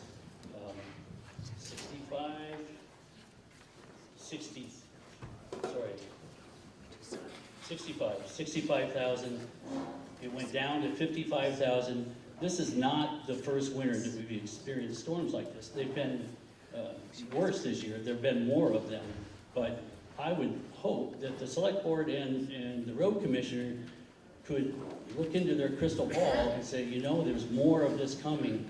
We ought to budget a higher amount for sand, salt, etc. for the winter. So I'm in favor of this amendment. Okay, Mary is next. Mary Bernstein, I just want to say, as president of the board of the Washington Electric Co-op, we're facing the same dilemmas. I mean, every year I report that our storm budget is, and the extreme nature of the storms are greater than the year before. So it's not going away. We're going to be adding to our electric budget probably over the next decade, a couple of $1 million to deal with some of this. What I'd like to do is ask the select board if this seems like a reasonable amount and you support it, and then you can decide whether you want to use it or how you want to use it. If you're supportive of it, and I appreciate the amendment, then I think we should all support it. The other thing I want to do is really thank Alfred and the road crew. This has been a really tough year. And I think for someone who's been in Vermont almost 50 years, the conditions have changed. They were like this decades ago. We got blessed with having less harsh winters, but we are going to see more and more of this, and it's definitely been more and more icy. So I think all the comments are valid, and maybe the select board could just let us know how they feel about the amendment. Can I just point out something? So you're right, the winters and everything are getting very extreme. I appreciate the amendment. Just so you know, the road crew consists of 4 full-time people, and on occasion we have 3 spares that we can draw from. And it's only beginning of March. The road crew works tremendous hours under a lot of pressure, bad road conditions. I just wanted you to have some idea of the combined overtime of just Alfred and the other 3 road crew members. They have already worked 904 hours of overtime because of the weather. Our part-time crew has worked 306 hours of straight time. So if you think about that is a lot of time. They spend almost 12-hour days plowing the roads when the roads are bad. So they need to get some sleep if they're going to be safe out on the roads. So just when you're thinking about this, just remember that it's not, we're not trying to stop the road crew from sanding or putting down gravel or working. They are working night and day some of the time, and it's very much appreciated by the select board. We know that they're out there, we trust them. So I just wanted to throw that little tidbit of information out there so you know. Okay, we'll go to Mary Alice, and then to Rick, and then we'll get back to this side.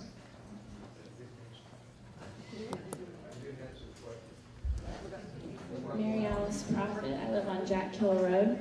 I just want to point out that, or actually ask you whether or not you do have the flexibility to approve going over the budget for buying more sand or other materials. It sounds like you do have that authority. Yes. So I'm just wondering, as someone who considers herself to be kind of a moderate, whether or not it would be a good compromise if we could move ahead with all trying to come to this meeting that you mentioned in March, which I think sounds like a fantastic idea, to have people who are really concerned get out from behind the computer and front porch forum and actually come and get together and talk about, for example, whether the state of Vermont should be involved at some point if a town that's this rural with this many dirt roads needs to have a little extra support in terms of infrastructure and more people on the payroll to cover, you know, the maintenance required for keeping this town operable. There's bigger picture issues in which we might be able to leverage the support of more than just our local tax base. And I think that, you know, I feel comfortable in saying, oh, you know, let's add more money right now and throw some money, but it actually would make everybody in the room a lot more, you know, feel a lot more confident if we had a good sense of what exactly the money that we're raising this budget, you know, is specifically going towards. So I think it's one thing to say, you know, we as a community trust our select board and our roads crew to go over a budget if they need to buy more sand. I think that probably most people in the room could nod their heads and say we feel good about that because we really trust them. But if we're gonna actually just like increase this budget right now at this time, you know, it might be better to stop and say, let's form that committee and let's have some discussion and understand what exactly this money is paying for. Is it paying for new equipment? Is it paying for more staff? Because it sounds very dangerous to me to have that number of overtime hours being, you know, going towards 900 plus, going towards people that are operating heavy equipment. So I hope that makes sense. But there might be a good compromise so that we can move forward with the town meeting. And people that, like myself, who it's very expensive to pay taxes living in this town. You know, when you're in your 30s and you have a family, it's very important that we feel confident we can stay in Calais and we can feel safe about investing our, you know, our time here, and not just that we're throwing money out without knowing exactly what it's going towards. Does that make sense? So, thanks. Front there, Rick. Well, I agree with everything Max said, and Mary Alice too. I mean, I am fully supportive though of putting more resources in if that is what you deem necessary. And I know we do not know at this point, you know, what the cost drivers are. When I hear 900 hours of overtime, you know, that in itself is telling you, you know, we're maybe 1,200 hours. I mean, we're getting it, that's time and a half. You know, you just want a straight cost point, it starts looking like, you know, do we have to staff? Is this part of a longer trend that we're understaffed? I know Alfred and these guys are going 150% effort, and that's an exhausting and dangerous job, you know, when you're tired. And you can only, it doesn't matter just buying more sand, it's how hard can people drive themselves. And I love the idea of having a meeting to look for collaborative solutions. Sounds like you've already done it with the 3 backup driver. That's a great idea to kind of be able to break our regular staff, you know, give them breaks as appropriate.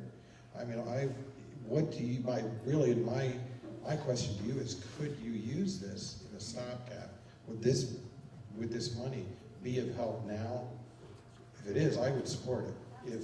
If it isn't, or would you rather wait on this issue until we define it? Better?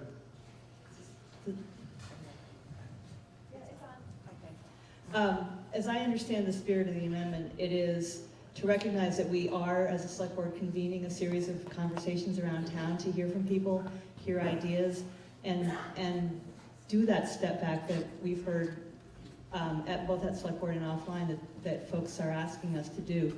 And the question is whether, when we've done that through the next weeks or months, whether we see a need then, and we would know then how we might increase spending, or we might realize that we have the money we need, but we need to perhaps spend it a little differently. I'm not making any predictions. It's just to give this, as I understand the spirit of the amendment, it was to recognize that once we've done that collaboration and had those conversations, we might then find ourselves in a position of having to wait until next year before we could increase the budget. So giving a little bit of wiggle room to see what comes out of those meetings. That was my understanding. And also, if you approve that amount of money, that doesn't mean we have to spend it. You know, we are not going to spend money willy-nilly just to spend it. My personal position? Oh, we haven't. Could you hear the question? I don't think that's either here nor there.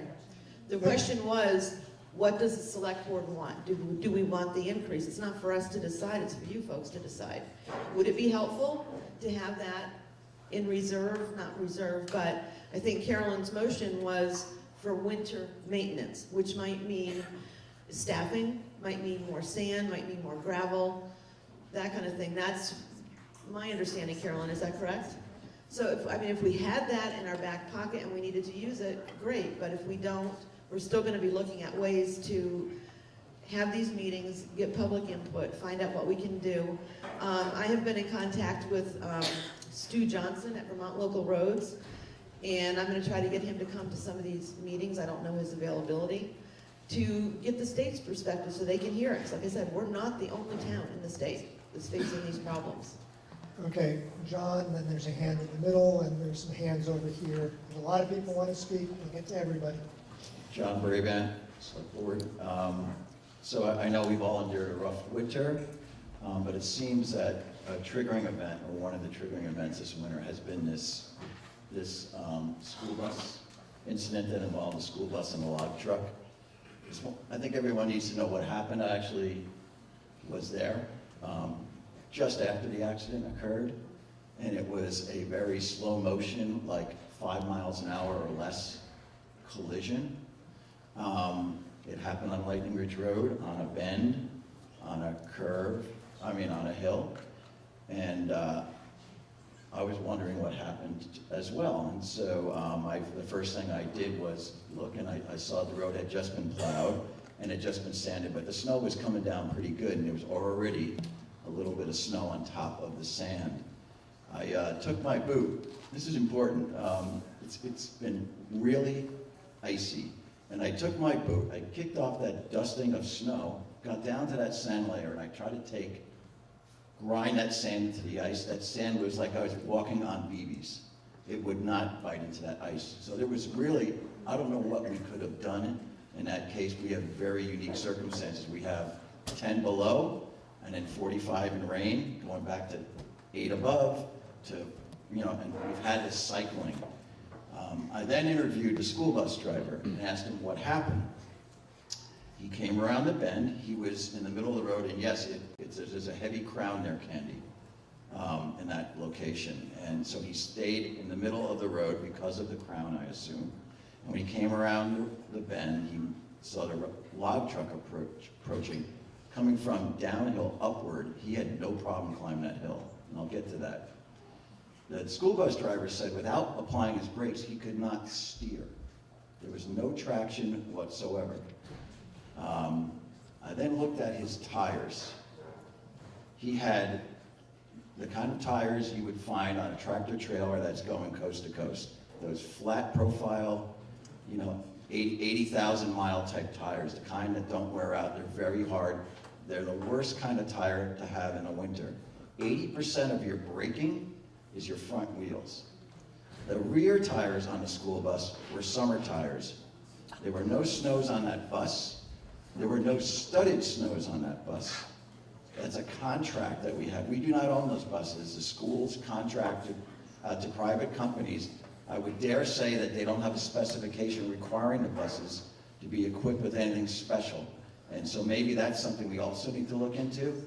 I'm not saying this amendment's, I'm not trying to defy the amendment in any way, but this is something else that we might need to look into. And I know our select board discussed this when we planned to meet with the school board, school boards, to discuss the bus contract and what these buses should be equipped with next winter season. So there's more to fill out the story, and so that, at least in this instance, the children weren't in peril, but I share your concern. These buses, I would not want my car with all-wheel drive on the road with those tires. And they have a rear-wheel drive bus, which is very light in the back, going down these, windy back roads with inadequate tires, absolutely the wrong tires. So I just wanted to put that on your radar. Do they have chains? They had what they call spinner chains, and those are more for climbing up a hill. He was descending, and again, he had no traction. Those chains actuate on the rear wheels and give you traction for creeping your way up the hill. Again, no studs, no winter tires, and actually very hard, long-lasting tires. The bus company's clearly trying to maximize their return on investment and maximize their profits. So that's how I see it. And Alfred had just gone through. He met that log truck as he went through. So he went through that near in time to the incident. There was nothing our road crew could have done differently, except put chains on that bus on the front and rear wheels. Okay, we have a hand up. It's been up for a while, right in the middle. No, yes, your hand. And then we have a couple people here, and there's probably about 8 people who want to speak, so you'll likely need to be patient.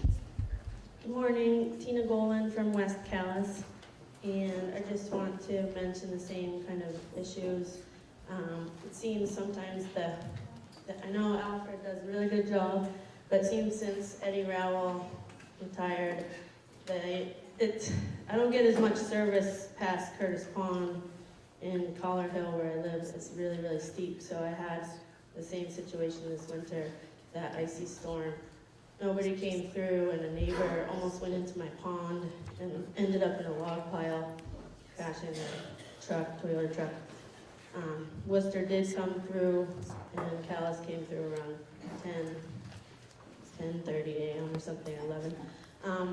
So I do support increasing or having an amendment possibly to increase the sand to 65,000 again, and collaborating with Worcester on the other end of town to have a sand pile over there, because that's a great idea.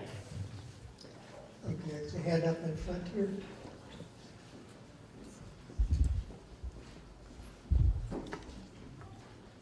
Good morning, I'm Jenny Sassman, and I'm rising in support of the amendment. And I want to commend Carolyn, and I know Heidi Thompson was involved also in pulling together the very civil and thoughtful conversations to try to come up with a solution. I think it's a good model of how we all should be approaching these problems. I wanted to say that in terms of what Mac said, and also in terms of what Art said about there need to be plans at the state. Sure, yes, but climate change is here now. It's affecting us now. And I don't think it's an either-or solution. I think we're facing big problems, and they're going to get bigger, and we need to approach those problems from many different angles. And so I think it's really wise to allocate some funds so that when it's decided what the best approach is, the funds are already there, and people could slow down, and there can be plans at the state level. And I want to tie in one other thread, which was Craig at the beginning, wondering why we're using fossil fuels to heat the newly renovated town hall, and John saying that there were options perhaps for non-fossil fuel. And that's another way to approach the problem. How do we do our best as a town to limit the effects of climate change, as well as how do we fight them in terms of bad weather and road conditions? Thank you.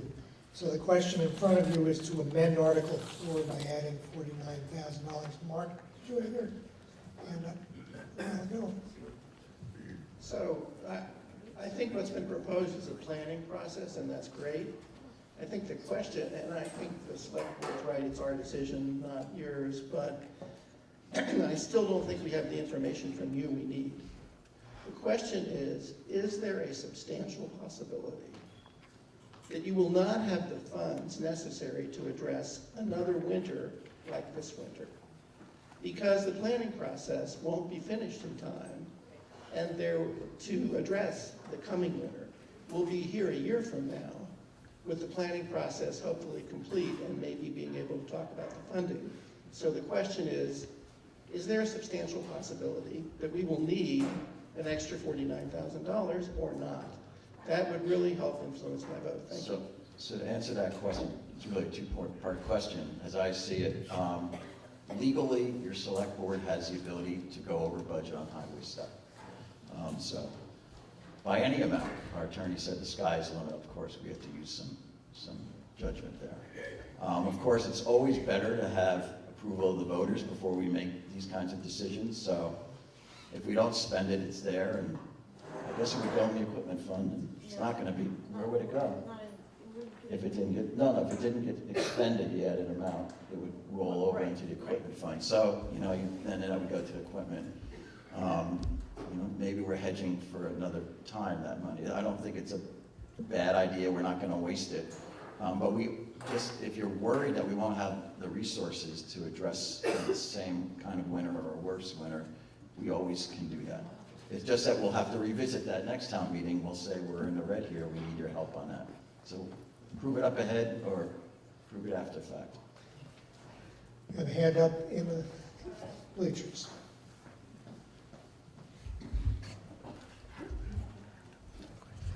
My name's Rose Hayes. I'm just calling attention on page 30 to the $43,441 that was a surplus enrolled into the highway equipment capital fund. Can't you use that for some of this that we're talking about? What page is that, Rose? 30.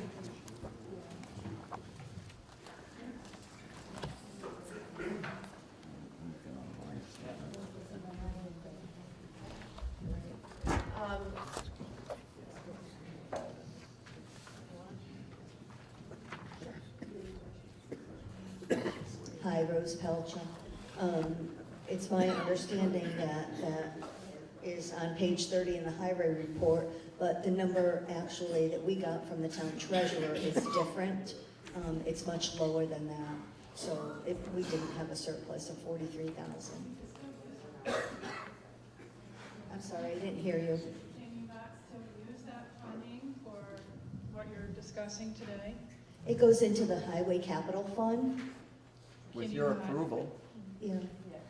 So, I'm sorry? We would need the voters' approval to reallocate those revenues. Right.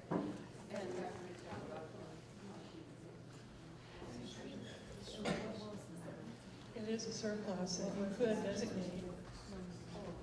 Sandra, do you know the actual number? Sandra's our town treasurer. That is the Wait for the microphone, please. Is that the right number, the 43? That is the right number. We net out the expenses, grant and budgeted expenses from proposed income and unbudgeted income, which is grant revenue. The net is then the highway surplus, which by an article voted, I think, in 2015, goes directly into a reserve fund for highway equipment.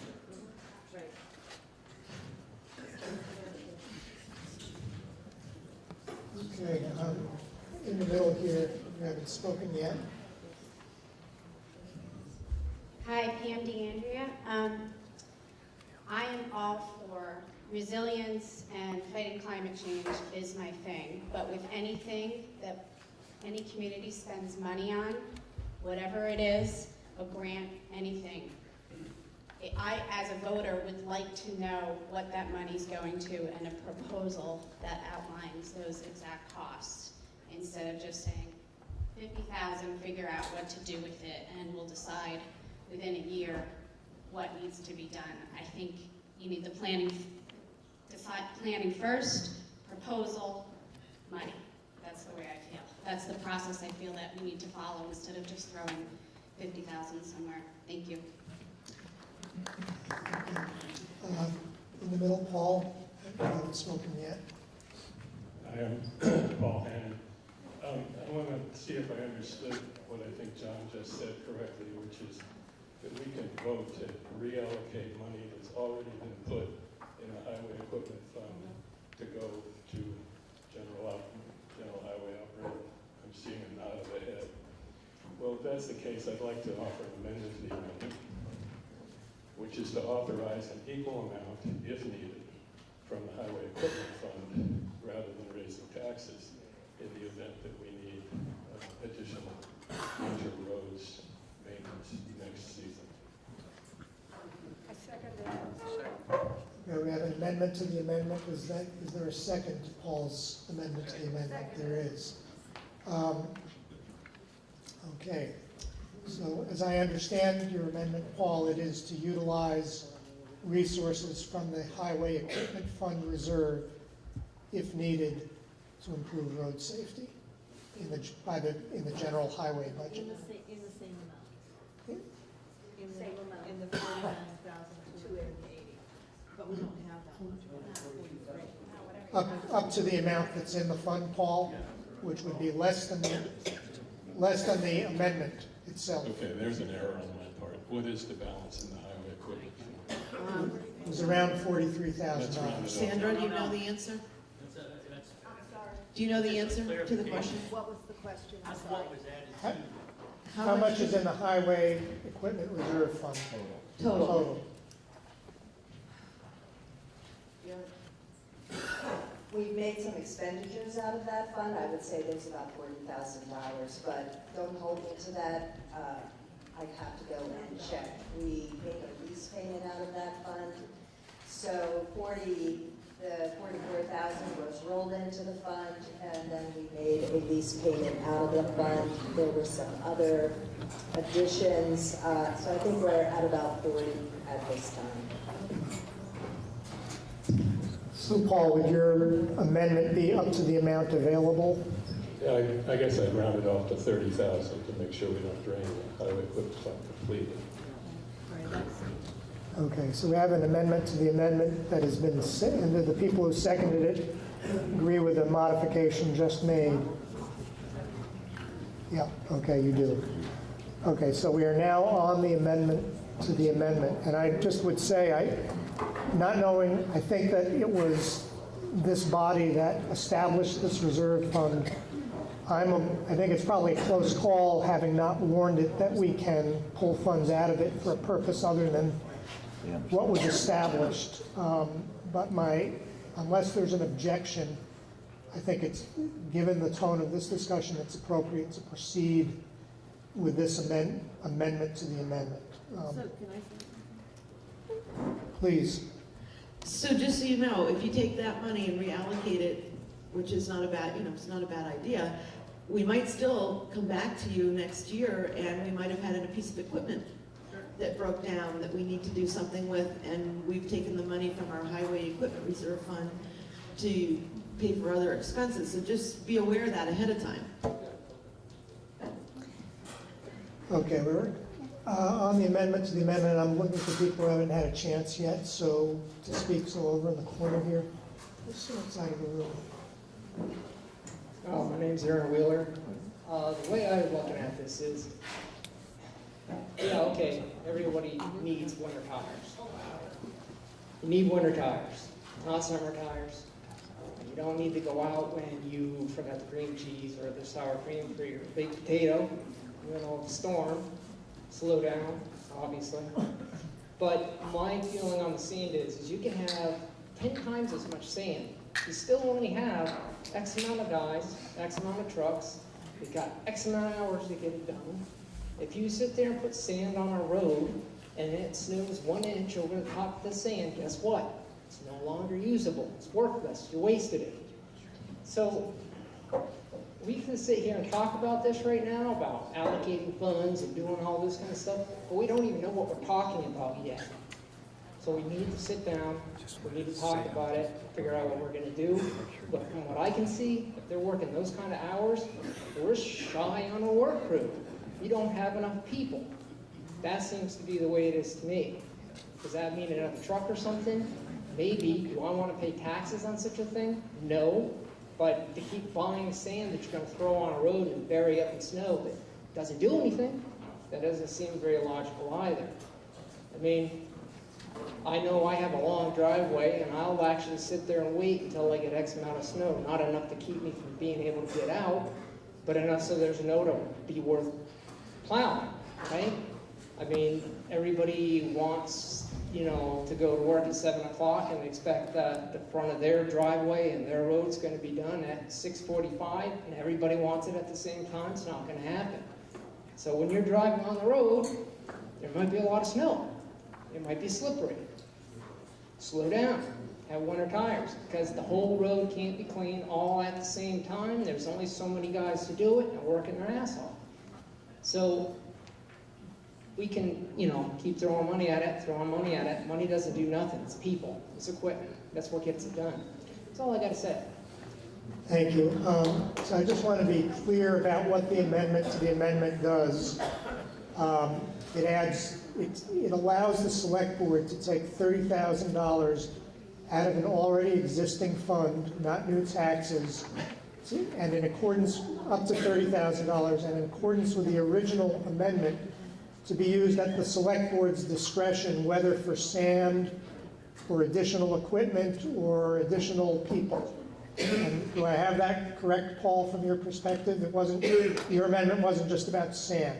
It was just... I need a clarification, Gus. Yes. So for this to work, this amendment to work, Paul, we would need to have that money reassigned to this area of the highway budget of which we speak. If it remains in the equipment fund, and then we can take up to $30,000 from the fund, if need be. It may not be there because we may have spent it over the summer to repair the grader. So you'd have to reallocate it. And I think that's what you meant, but I just want to make that clear. Sandra. Can she answer her first? Please, and then Paul.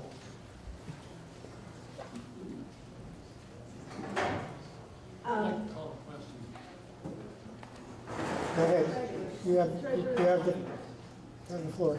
In the construction of the FY20 budget, the select board and the highway met several times, and during the course of that, it was decided that the lease payment on the 2019 West Star would come out of that highway equipment reserve fund for FY20, which will greatly reduce that fund and may not be able to support this particular amendment. It was an effort to keep the budget under control. So I just wanted to remind the select board that that was part of the planning process, and I think it bears on this discussion. Yeah, they have to wait to be recognized. So Paul, just to clarify what it is we're voting on. So, caused by stir here. My goal in thinking about, well, rather than raise taxes, if the select board absolutely needs money next winter, what's the solution? There's some money sitting there. But, and having it sit there in a fund that also has other demands on it, in my mind, was creating a little downward pressure, which never hurts in budgeting, cavalierly taking that money. In chatting with the road commissioner back here, I'm thinking that I'd like to, with the permission of the body, withdraw my motion and say, you know, they thought about this when they crafted the budget, but the road commissioner seems to think there's money for next year. Leave it alone. So I would like to withdraw my motion and urge that we defeat the original amendment. Okay, so the motion to amend the amendment has been withdrawn. So we're back on the main question, the main amendment, which is to add $49,000 and change to the general and highway equipment budget. Okay, okay. That's not a debatable motion. So what you're going to do is determine whether we're going to end debate here, not vote on the issue, but end debate. So all those in favor of ending debate, please say aye. Aye. Those opposed?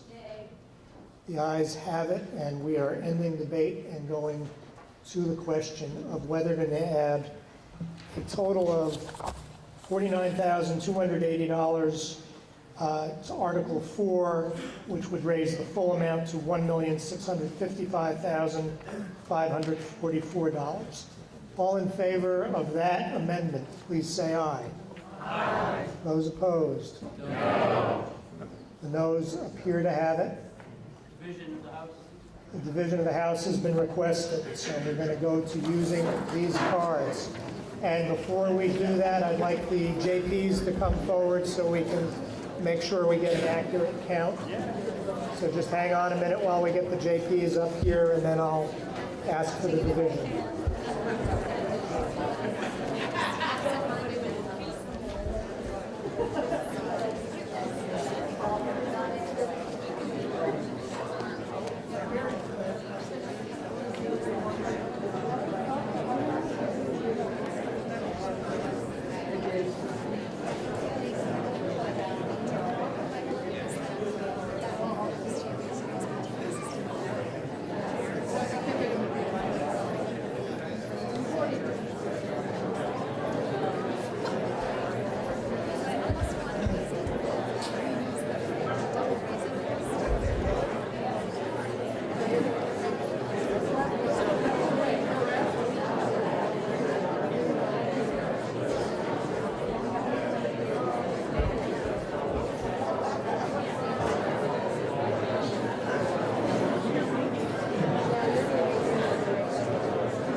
Okay, to help JP, if I could just ask you to get still for a moment.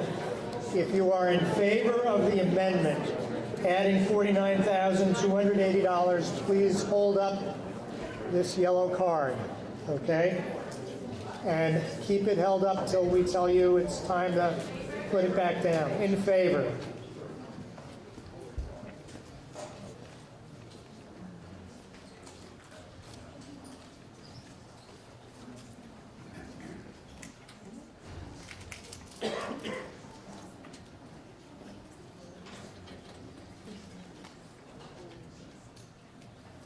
Okay, you guys all set?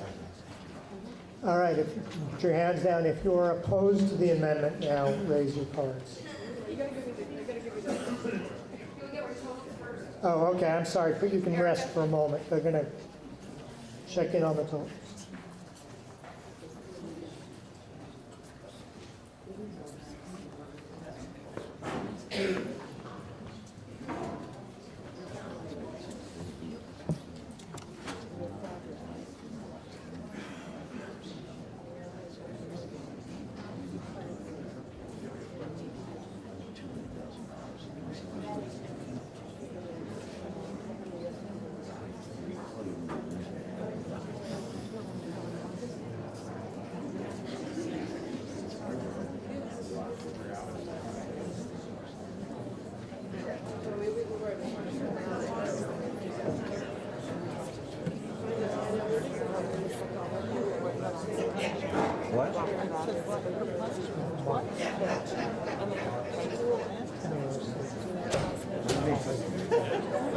Okay, if you don't know what I mean, I'm not again. You ready for the next one? People left in the chairs have to raise their cards again. These people here have to raise their cards again for the yes. Okay, sorry, we need to count again on this side of the room. If you were in favor of this motion to add $49,000, 49,280, whatever the rounded off amount is. John, there's one behind you too.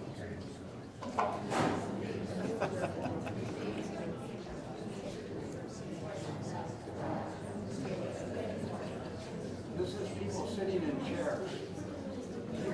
Just people sitting in chairs. What is your number? 3.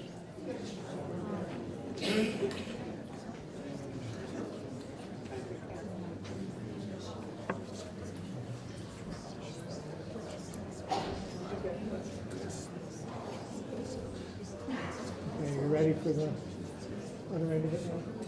Okay, those opposed to this motion?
It's your call.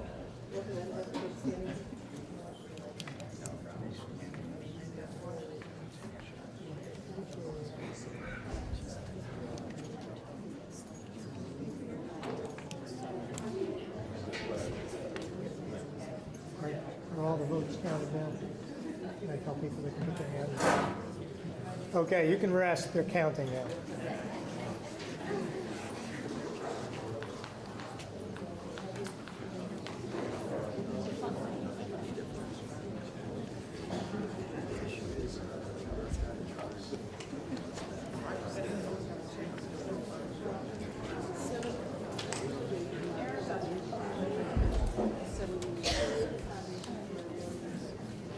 Okay, that motion has been defeated, and we are back to the main article. So is there any further discussion on the main article? Yes, over here, we'll get your microphone. Thank you, Gus. I appreciate your forbearance. I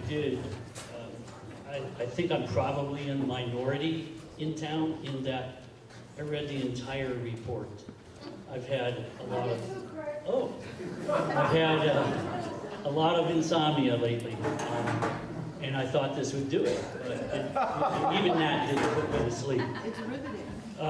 There are so many places in this budget where there is so much money being asked for, and I'm not accusing the select board of, trying to find places to spend money, but in 2014, we were asked to spend $1,240,000.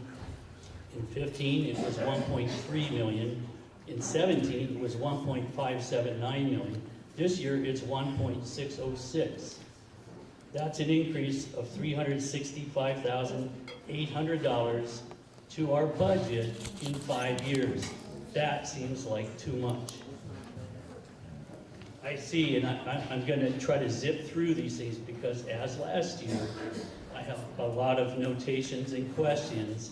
I'm not saying, in light of how much time we've spent on this already, it is the most important thing we're going to vote on today, in my estimation. It's so much money. Now, this year, on page 39, I see $16,000 budgeted for the highway operations manager. Whereas before, he has been donating his time, which I understand. No? Why does it then say in budget fiscal year 18, 0, actual 0, 19, 0? Because we broke it out. It used to be It was located elsewhere. For transparency, we broke it out from the highway Okay. road crew salaries to make it a separate line item. So as you pointed out, you now see what that position makes. So is that just wages? Does that position get benefits also? No benefits. Okay. This is, I guess, a larger thought that I had while reading all this. Here are all these categories and all these numbers. Unless people go to every select board meeting, slightly onerous, I can't understand how these figures are come up with. You know, sand, etc. I do understand. I see numbers going the other way. On page 42, the top line, Select Board Administration. It's dropping from 35,000 to 6,600. I think, well, that's good, but why? The independent audit, we had it done last year. The reason why that position went down is because we had a select board administrator. That position is vacant, and we eliminated it, and I've been doing the work. Okay. I thought about him, haven't seen him. And some of the duties. And some, right. And a lot of the select board administrator duties, which by the way are essential. We're not like trying to create make-work jobs for our nephew Charlie, you know. Those duties have been reassigned not only to Denise, but Sandra and even Judy and our assistant clerk Barbara have picked up some, said they've split that workload, and actually we saved money by doing that. So. Yeah, thank you. And Denise, I did see the note of thanks to you personally and how many hours you put in. Thank you. I mean, I understand that.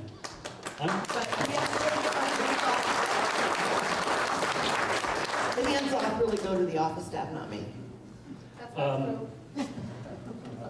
We had an audit last year that cost $14,000. Now we're going to do it again this year. It has to be done every year now? Okay, thank you. Okay, let me answer that a little bit more. We have not been able to fill the position of town auditor, which is different than professional audit.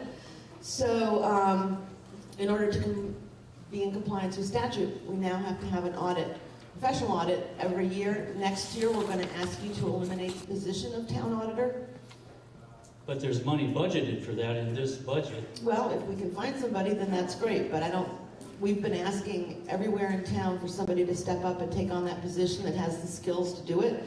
It's much more complicated than it used to be with volunteer auditors.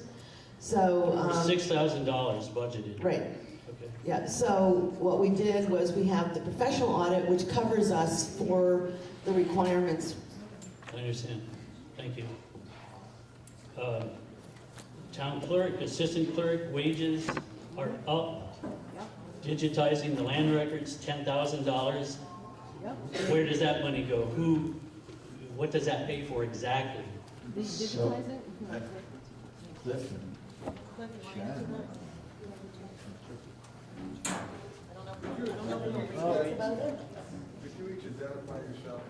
Hi, I'm Sharon Winfannon. Digitizing the land records is a step to bring us into the modern age around how we keep our land records. And keeping land records is one of the fundamental statutorily required functions of our small towns. And right now we have our land records in a combination of, well, they're all in the books, but they're indexed as a combination of an index card system and electronically. So the digitizing is to get the card index into a computerization, searchable database, which may not sound like a big deal, but it is disaster preventing and preserving land records for the long term. I can tell you as a real estate attorney that the town of Moortown, for example, had to go through all that after they had their flood and lost their land records. So we're trying to kind of get ahead of it and take it off in bites. But my question was, what does this $10,000 actually pay for?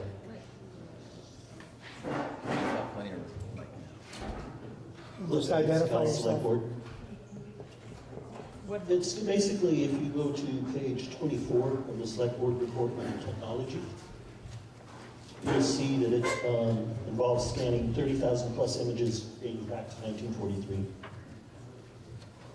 So, And it's a searchable database.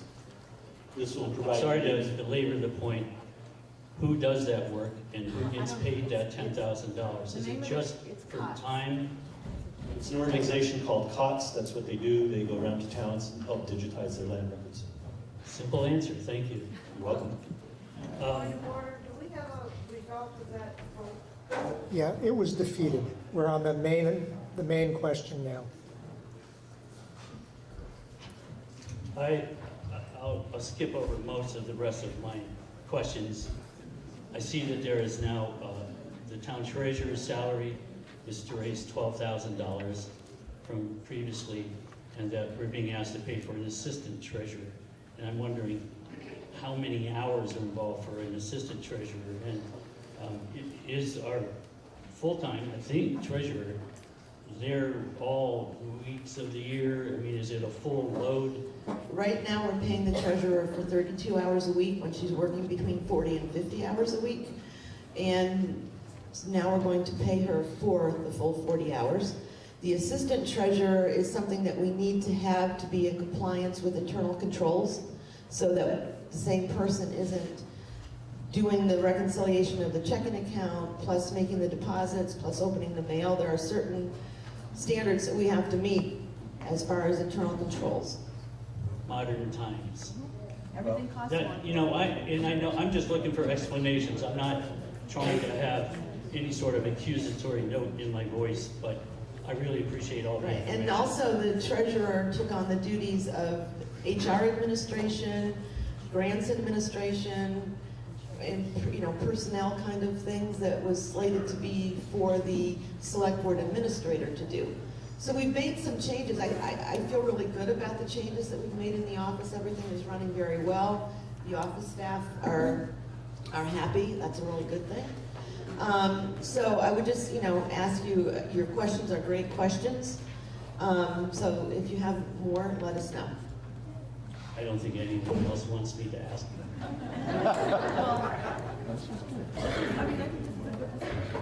Okay, we have a... Craig, that was good. It's good to update everybody. We've made a lot of changes in the office, so that was great. The scenes information. Yeah. Yeah, I mean, I think that, you know, it's... Okay, let's keep moving. Hi, Pam DeAndrea.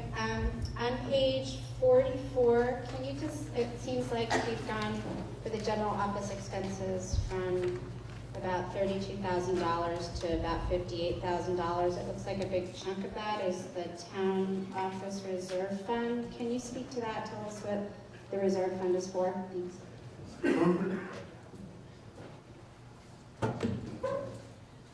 The reserve fund is to do regular maintenance on the town office so that it doesn't fall into disarray and disrepair.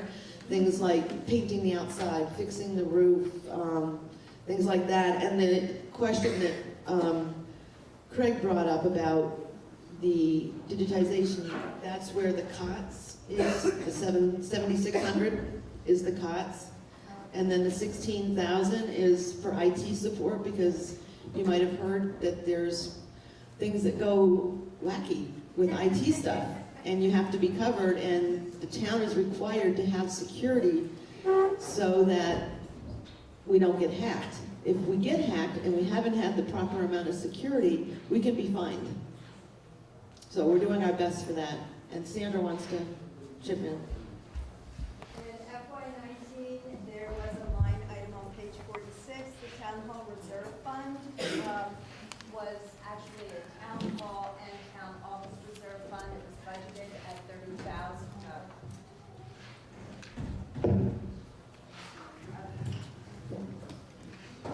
Hi. On page 46, you'll notice under Town Hall, there is a line item, Town Hall Reserve Fund. In FY19, that was budgeted at $30,000. In FY20, it is budgeted at $10,000. It was decided for greater transparency that since that line item actually was to benefit both the Town Hall Reserve Fund and the Town Office Reserve Fund, that was divided. So you see $10,000 for the town office reserve and $10,000 for the town hall reserve. In creating the budget, the select board actually reduced that appropriation from FY19 by $10,000. Okay, we had a hand up over here. Maria Lisa? Just talking to Maria Lisa Calta. I don't mean to belabor the point, but I understood that the $10,000 for the digitizing was for the COTS people, and then it shows up on another page as $7,600. So, on page 44. So are we spending $17,600 to digitize, or just the 10? It's 10,000 for the digitization of the records. The 7,600 is contracts with NIMRIC and COT. Sandra, maybe you could expand a little bit on what those contracts cover. It's a monthly fee, I believe. So under general office expenses, the question has been raised, that's on the top of page 44. We have contracts with our software providers. That would be COTS. COTS manages and maintains our digital land records, and they will be doing the digitizing of our land record index cards. NIMRIC is the software provider of our financial suite as well as the brand list and our dog license module. We're under contract with them. That contract is $1,200 a year. They provide complete support for all, I think, 7 modules. It is a reduction from last year's budget. We were using a software provided by Fothergill and Zagali called Accountant's World, and that support of that software was close to $4,000, and they were also maintaining QuickBooks. So we have shifted into the NIMRIC modules, and we, I believe, have accomplished a savings by doing that. The support on that has gone down. So that amount of money covers those contracts. Okay, I believe Donna and then Cornelia. Up here.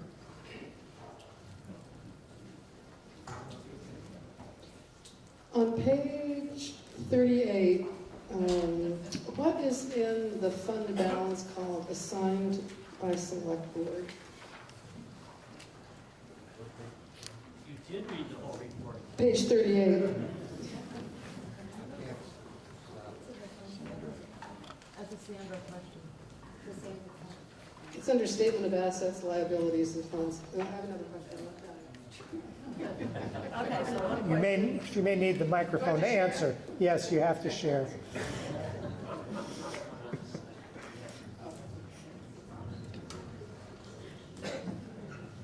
I'm going to have to add that up, Donna, but fund balances are composed of 4 types of funds.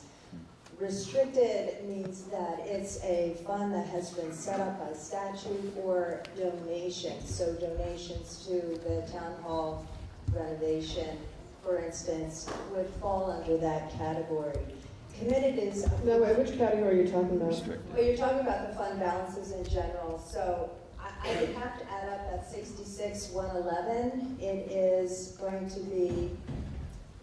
If you give me a minute, I'll be able to come up with that number exactly. But fund balances are in 4 categories. And that is one where the select board assigns the funds to a particular category, as opposed to being voted by the voters. For instance, an $8,000 appropriation to the Conservation Commission. So if you give me a minute, I can probably come up with that number. You can let me know later. Just overall, and I know you've moved to NEMRIC, but we've got, funds on page 38, we've got reserve funds on page 53. It's just really hard to see. It just seems kind of all, it's not it's not consolidated. So for example, the town hall received $204,815 in donations in fiscal year 2018. And, you know, I don't know, I can't see from this where that money sits. It seems like we should know what pots of money are in these funds that have kind of a vague name. We can look into that, Donna, and see what we can do. Okay. Right behind you. Cornelia Carey from South Calais. Just sort of an idea.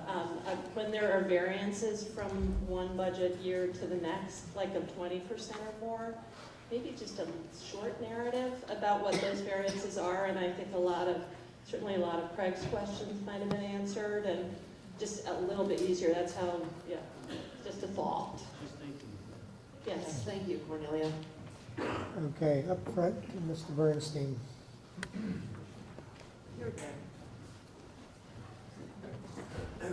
Here we go. This is more just a general point of information. So our calendar year is fiscal, I'm assuming? Our budget year is Yeah. Okay.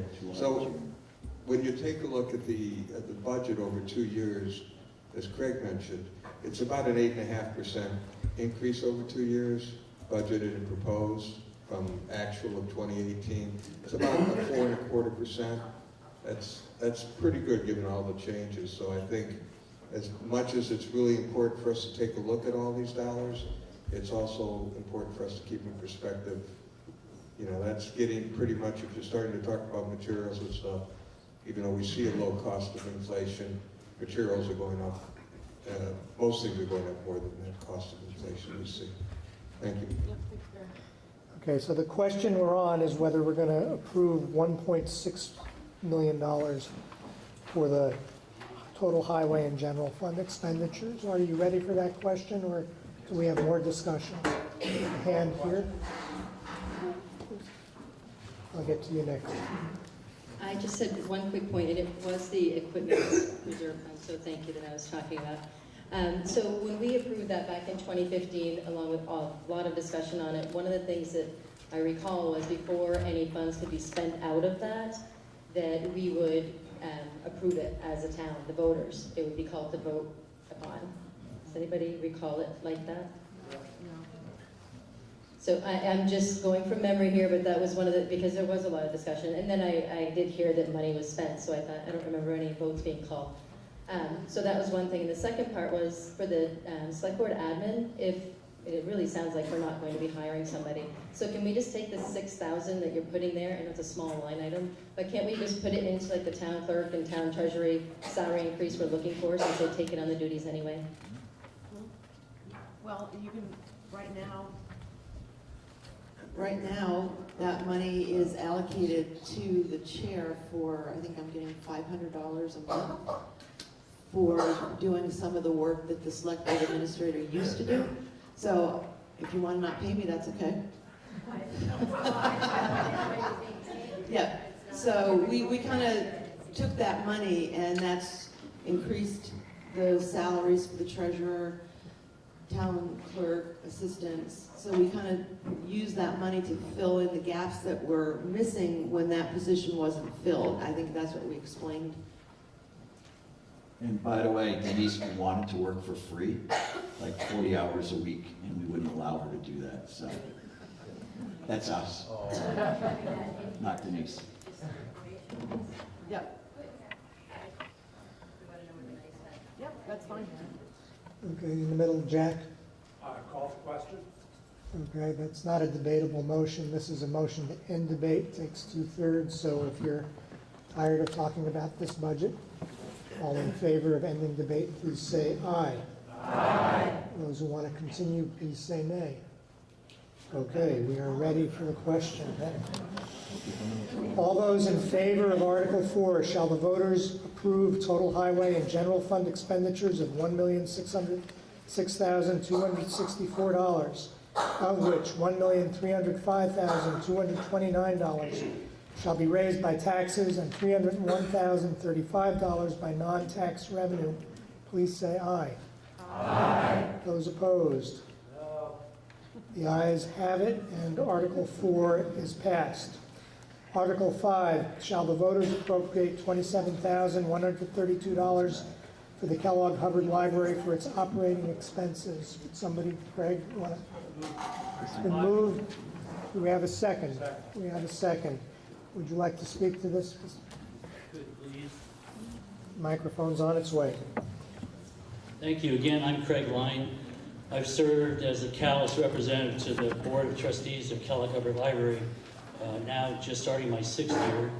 I did send out a posting to Front Porch Forum last night, and I have sent an email to various folks around town encouraging your support for this. I just want to very briefly mention a few of the statistics, and I have copies of this quick report from the library if anybody wants one. The library is now open 46.5 hours a week. Our annual circulation has grown to 262,643 items being checked out, whether they be books, magazines, videos, etc. We offered 502 programs at the library. Those were both for children and adults, and 9,990 people attended those programs. We received a private donation from an individual last year who said, I want to fund 14 new computers for public use, including a new disabled accessible desk, which can be raised and lowered with a very large screen. So a private donation got us new computers. Those computers are used an average weekly of 303 times, so it's very busy. Our free Wi-Fi is used weekly over 1,000 times. The portion of the budget that this request is 3%. We're asking for the same amount as we did last year, which is $27,132. That is calculated by using a per capita formula. So we're asking the towns, not Montpelier, but the towns to pay $17 per person. The statewide average per capita is over $30. The other outreach services that Calais gets, there's a self-serve library branch at the Adamant Co-op. Volunteers have made 41 daycare visits and read 71 books to children and have lent 331 books, and there's a free book exchange at the East Calais store. The other news I should mention is our executive director, Tom McCone, has announced his retirement at the end of June, which has been public knowledge for a couple months. The board has formed a search committee. We are in the process of beginning the search to find a new director, which will, that person would take over on July 1st. And applications are welcome. If anyone is looking for a library job. Paul? I'm glad to make this report, and if there are any questions, I'm happy to try to answer them. You have a hand up in the bleacher on the right.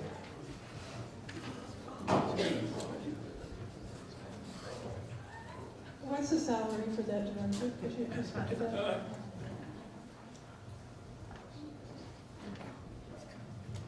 I don't know exactly. It's in the range of $60,000.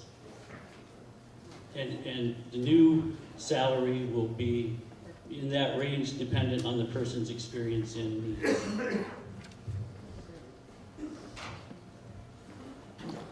Further discussion?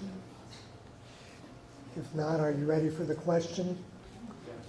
And the question is, shall the voters appropriate $27,132 for the Kellogg Hubbard Library for its operating expenses? All in favor, please say aye. Aye. Opposed? No. The ayes appear to have it. The ayes do have it, and Article 5 is passed. Article 6, shall the voters appropriate $39,000 for operation and maintenance of the town cemeteries? Would somebody like to move that article? Yes. First, we need to get it moved, then you can amend it. It's been moved. Do we have a second? Okay, now we're ready for your amendment. Please identify yourself. Hi, I'm Jennifer Whitman. I'm from the Cemetery Commission. I would like to amend that we change the budget to $41,500, and let me explain why. The next article is, sorry, 40,500, sorry. Poplar Cemetery has made a request for the $1,500 to maintain the maintenance of their cemetery for one more year. They are disbanding. If we allot that money to them, they may no longer exist. There's nowhere to give the money to. So I'm asking for the amendment to give the money to the Cemetery Commission so that $1,500 can maintain the Poplar Cemetery for one more year. Okay. Questions? Anything on the amendment, which is to add $1,500, and would you then propose passing over Article 7? Correct. Okay. Yes. Well, my question is, if this is a private cemetery, why is the public being asked to maintain it? So I don't know the exact details of how long it's been in operation, but they claim to be one of the oldest nonprofits in Vermont. They are out of money. They have no more funds. And they have come to us, the town, because this cemetery is located in Calais. So we don't know the outcome of what's going to happen when they're disbanding, but there is statute out there that says that the cemetery could fall to the town. So again, this request is from the Poplar Cemetery, not from the Cemetery Commission. But the complication is that they're in the process of disbanding. And then the second part of the complication is it looks like Calais could, we do not know yet, could be responsible. And as the Cemetery Commission, we are just in good faith trying to maintain that cemetery for one more year. First off, I'd like to second Jennifer's motion. The amendment's been moved and seconded. Further discussion, there's a hand in back. Wait. The question was, where is the cemetery located? It's located in Calais, above North Montpelier Pond. There's a little obscure steep driveway with a gate. It's that cemetery. And we have a hand in the middle. I'm Paul Hannon. I've lived across from the across the pond from the Poplar Cemetery for 10 years. It took me 5 to find it. But it's a really lovely spot. I live on Butterfield Road, and the Butterfields are buried there. They suffered quite a subsidence right before Irene. We never had any effects of Irene, but we too had a pretty bad subsidence. I don't think any of the graves have been into North Montpelier Pond, but it really is a lovely spot, and the fact that the enthusiasm for a private cemetery is just about gone. And I think she's right that the town will ultimately have to take it over anyway. So I certainly support this motion and encourage you to go stroll around the stones there. It's a sweet spot. Further discussion, or are you ready for the question? Yes, there's a hand in. And I should have said it, ready for the amendment. Scott Robbins, I live on East Hill Road.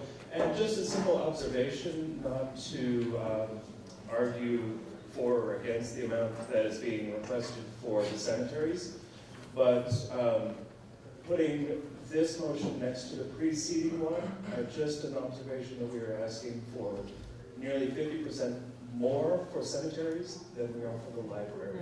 Oh. No, it's not. Okay, are you ready for the amendment? And the amendment is to increase the amount you see in Article 5 by $1,500 to $40,500. All those in favor, please say aye. Aye. Those opposed? No. The ayes appear to have it. The ayes do have it. You've amended the article, so we're now on the main question, which will read, shall the voters appropriate $40,500 for the operation and maintenance of town cemeteries? Are you ready for that question? All those in favor, please say aye. Aye. Those opposed? The ayes appear to have it. The ayes do have it, and Article 6 is passed. Article 7, shall the voters appropriate $1,500 to assist in the operation and maintenance of Poplar Hill Cemetery as a private cemetery? Would somebody like to move that we pass over this article? So moved. Second. Been moved and seconded that we pass over this article. Any discussion? All those in favor, please say aye. Aye.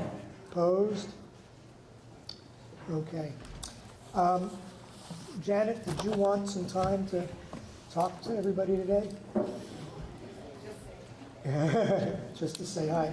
It's been our tradition for first-timers that that we interrupt our business and let our representative at the State House address us. So the floor is yours, Janet. Thank you. I really will be brief because I understand that I stand between you and a few more articles and lunch. But I just want to say hello. I lost track of everything I was going to say. So I did do a posting in Front Porch Forum for anybody who reads it. When I started my morning in Marshfield, and somebody there commented that it was the longest Front Porch Forum post they'd ever seen. So if you haven't had a chance to read it, get a good cup of coffee or something. And even though it's long, I had to cut a lot of things. There's a lot more detail. I'm always happy to respond to emails if you send me a note and ask me about a specific item. I'll do my best to get back to you as quickly as I can. I also just wanted to mention a few issues that are still in play. We're sort of midway through the session right now.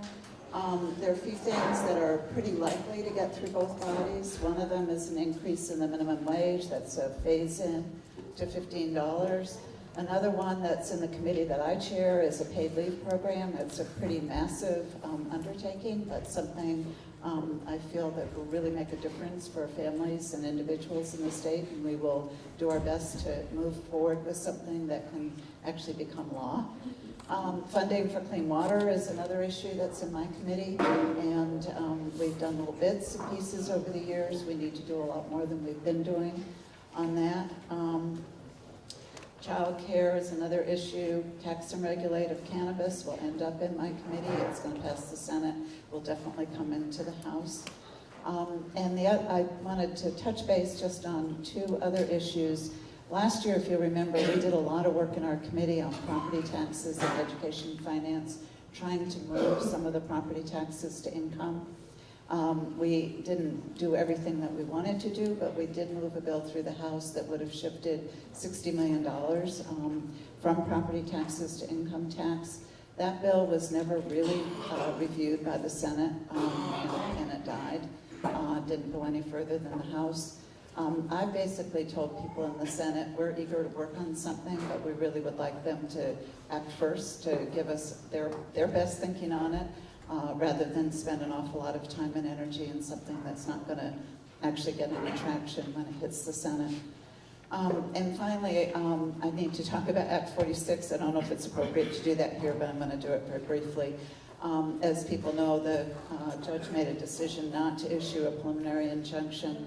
The bill that, it's a variation of a bill that I introduced, but actually ended up being Heidi Sherman's bill, that passed the House, that did create a delay for a handful of towns, including Calais, is now in the Senate, and we will continue to work on that with senators. I actually had a conversation this morning with Andy Perschlick when I was at the Marshfield meeting, and he sits on the Senate Education Committee, which is a good for us. So that is my really brief report, and I'm happy to take questions if the moderator in the town will need to. I think we can take a few.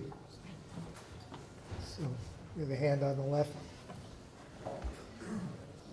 Hi, Janet. Tina Golan, and I had a question. I read an article in the Waterbury Record a couple of weeks ago of one of your legislators. He wrote an article about the transfer tax. So as a real estate agent for 16 years, we've been collecting this huge amount of money from every sale of every property in Vermont for 20 years as a transfer or a sales tax on every home that is sold.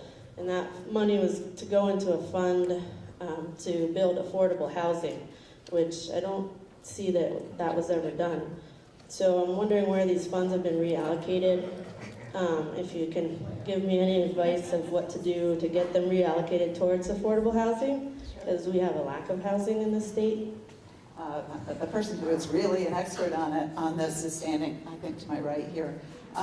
So I'll do very briefly. That's the property transfer tax. It was actually set up for housing and conservation both, not just housing. It's on a lot of conservation as well.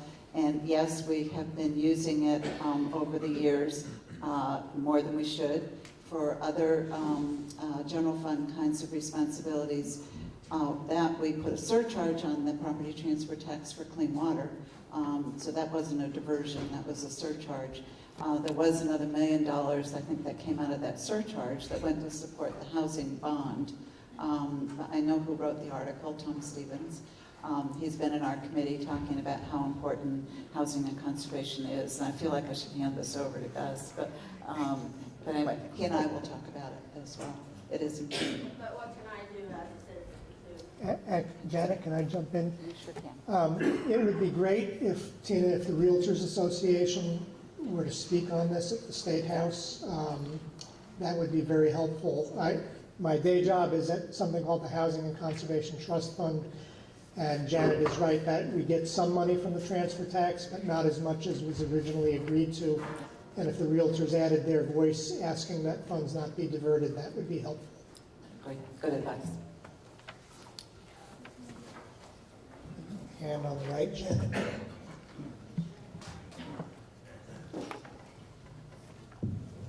This is Peter John Keys, Calais.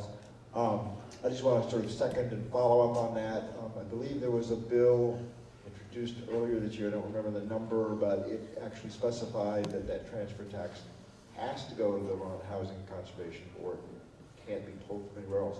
Do you have any recollection on where that bill is? And the other reason this is so important, and not just for building housing, one of the programs that the Vermont Center for Living does, which I'm the deputy director, is we get money from the Vermont Housing Conservation Board, and we use that to make homes accessible. We modify bathrooms, widen doorways, and build ramps for people so they can stay in their home and keep the home they have. Thank you. We did take testimony on that bill. That's Tom Stevens' bill.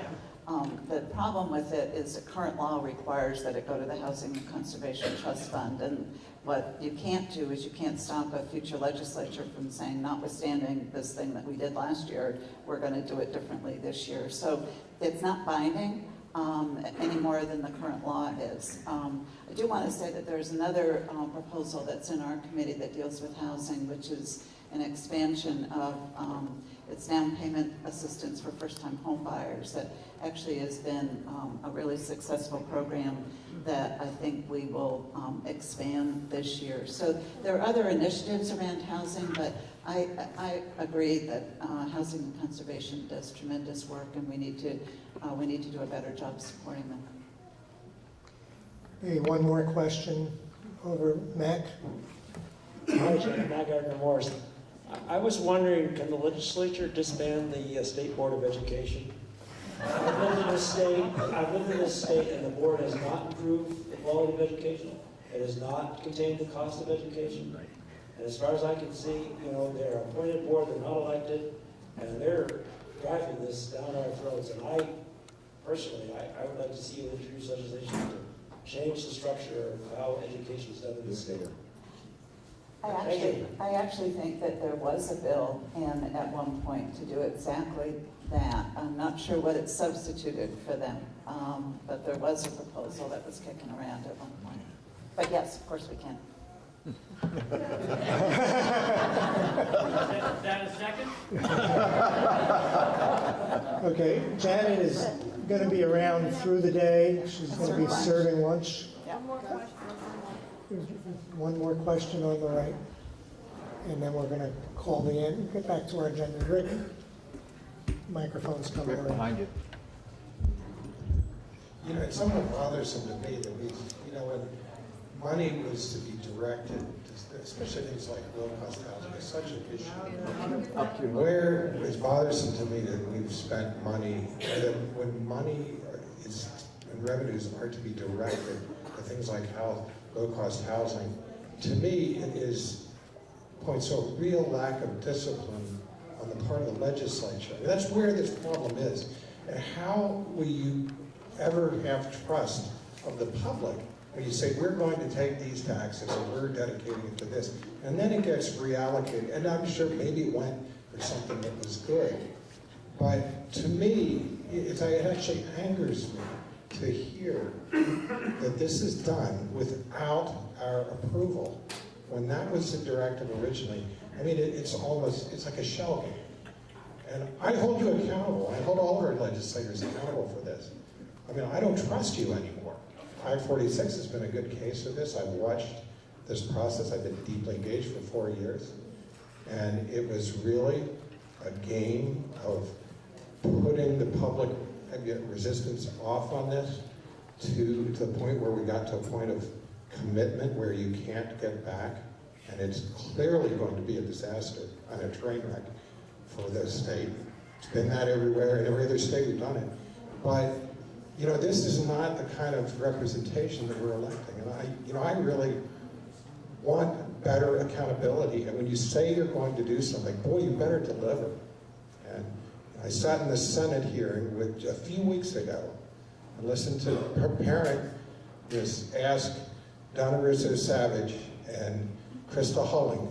Donna Russo-Savage is the architect, wrote the legislation as ledge counsel, and Krista Hulling is the chair of the state school board.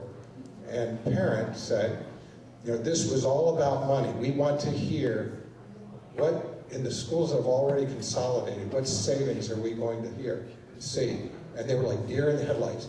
They said, well, we can't give you that information. And they said, well, when can you? Well, we probably never can. And he said, you know, the critical point in that was, this was all about money from the beginning. And that's what I heard talking to Dave Sharp 4 years ago in the House committee when we testified. This was all about money. It wasn't about the kids, it was about money. And it's interesting because what we're seeing already is a spiral up of the costs. There was, I believe, for the superintendent's office costs in the Twinfield district were up something like $1.7 million.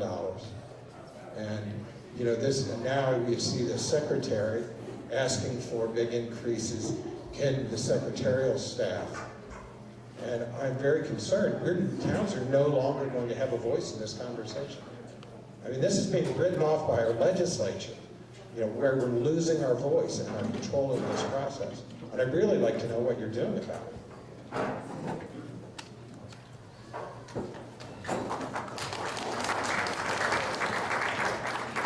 So I'm not sure which question you wanted me to respond to, but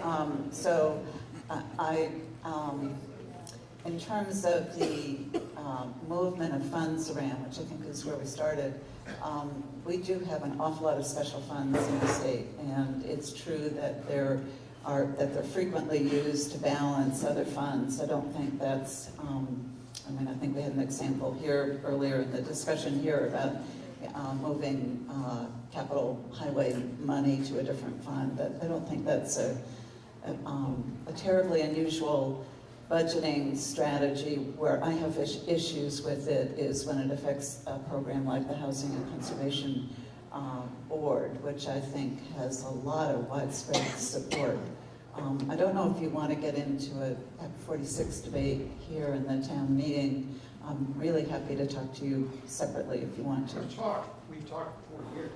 I really don't want to talk anymore. I want to see what action is coming out of the legislature. Can I get a point of order, I guess, you might call it?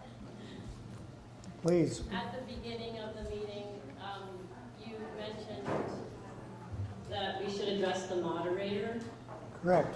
And the gentleman in the front row used the word spiral. And so before anything spirals in a way that we might not enjoy, if people could continue to try to address the moderator, even though I know Janet's standing there, but just to have some control. Thanks. Were you finished with your remarks? Okay. Just one more comment, and then we're going to get back to the warning. As a parent of 3 children at Calais Elementary School, I would like to commend Janet Ansel for her work, her service, and her attention to detail. It's widely known in Montpelier that she has the most attention to detail when it comes to fiscal and budgetary issues. within Capitol, and that people have a level of respect and fear when it comes to, you know, dealing with her, because she's very conservative in making sure that people are paying attention to our taxpayer dollars. So I want to say on behalf of myself and my family that I appreciate your service, and that I think that the reason why this community has elected you is that we trust you. In terms of this larger discussion that's happening around schools, it's so complex that this conversation has to be addressed with a lot. You know, we have to take the time to be respectful. And I just want to say that it's going to be a process that's going to continue. And anybody that gets angry and upset should run for office themselves, if that's the way that they feel that the person representing them is not doing a good job. Go ahead and get out and run for office, and let's let the community see whether or not, you know, they trust you and want to vote for you to do this job. That's all I have to say. Okay. Janet, thank you very much.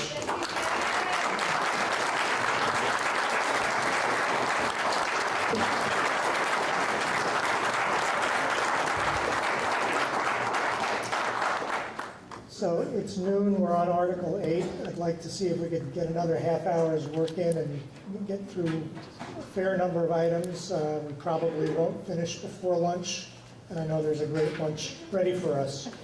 Article 8 says, shall the voters appropriate the indicated sums requested by the following organizations in Calais and the central Vermont area as follows, and then lists 24 organizations who are seeking $24,789. Would somebody like to move this article? It's been moved. Do we have a second? It's been moved and seconded. We can have as much discussion as you want on this. We used to have a committee that reviewed these one by one.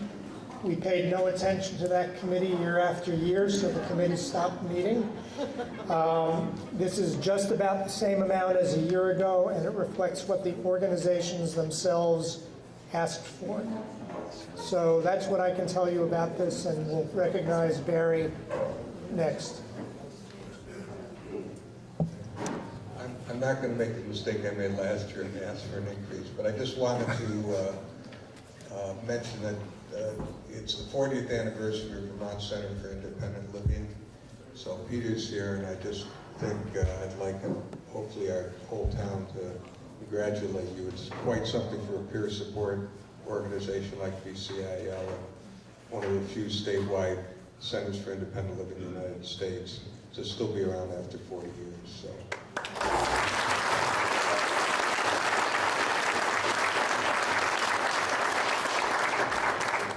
And for those of you who don't know, Mr. Bernstein was one of the founders of that organization, so thank you for the vision, Barry.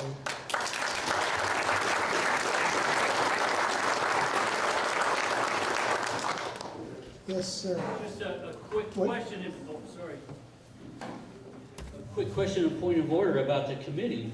As I read the minutes from last year's meeting, on page 105,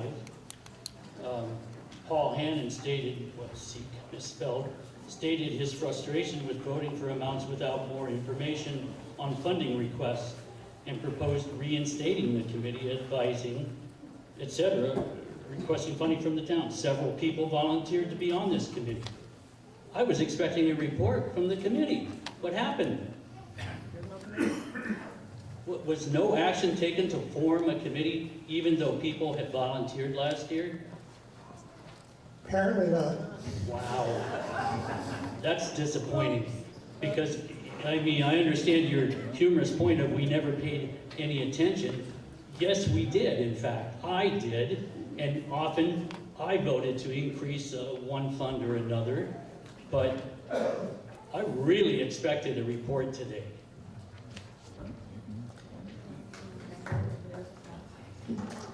Yeah, Craig, we have, you know, we have a big workload here, and if we drop a ball once in a while, we might. Volunteers offering to help. Right, and you know what? So I'm going to appoint you unofficially to be the lead point guy on setting up that committee and bring it to the select board for appointment. How's that? I decline the offer.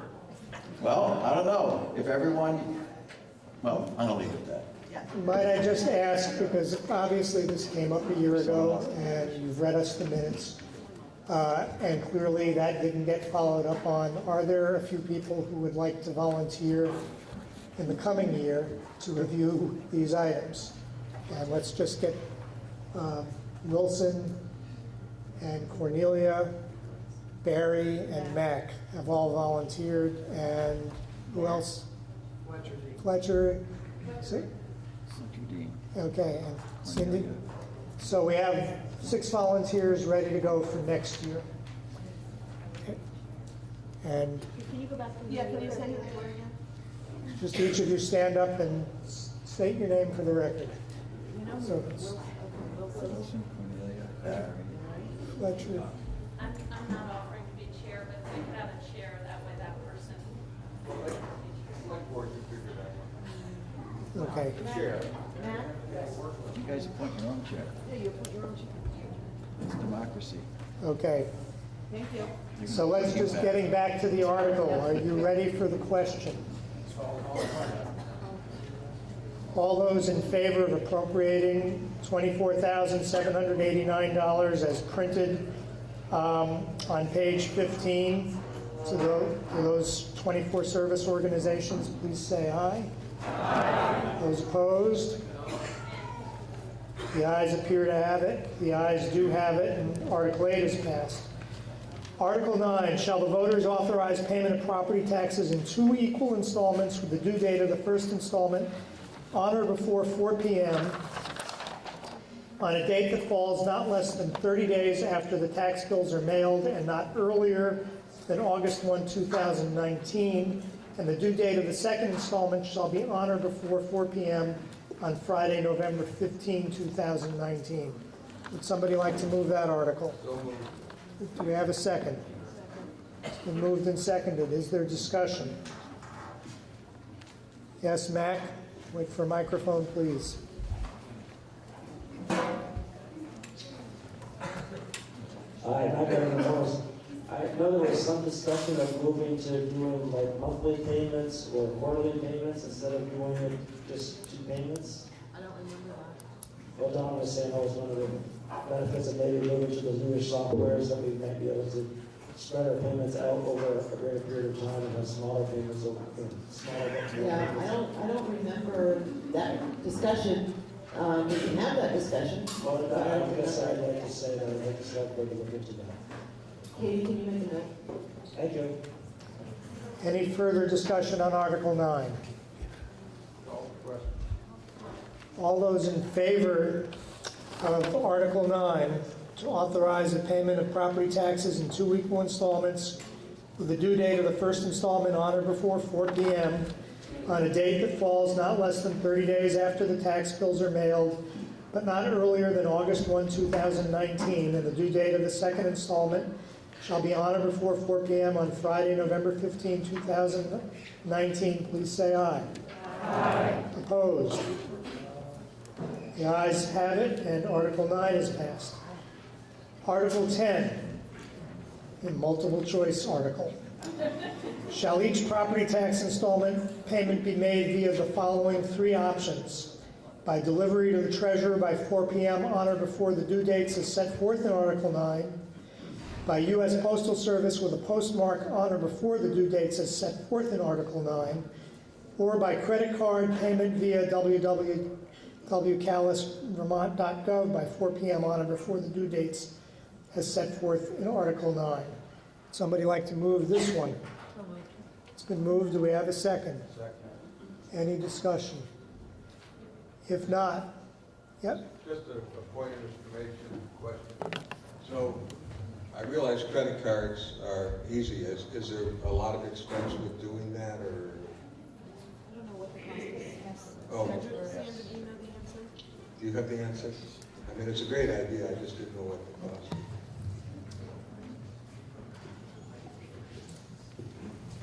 The cost depends on which credit card you use and the amount charged. So there is a set percentage that the credit card company charges and receives the benefit of and that percentage is based on the amount of taxes charged. So if it's Visa or MasterCard, that's one percentage. If it's American Express, it's a different percentage. The town does not get the benefit. That goes entirely to the credit card company. Okay, are you ready for Article 10?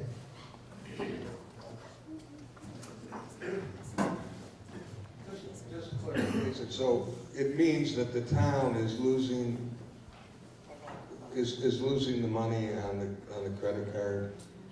No, because if I pay my bill and it's $1,000 and the credit card company is charging 1 or 2%, then the town has to pay that 1 or 2%? And the other part of that is, if there's some credit card companies like American Express that charge more, then I would think we'd want to exclude that, as many restaurants do, because I'm wrong on my thoughts. On your first question, the town does not lose any money on credit card payments. The payment of $1,000 would be increased by, let's say, a 2% fee. That fee would be paid by the taxpayer, and that fee goes directly to the credit card company. The town receives 100% of the tax payment.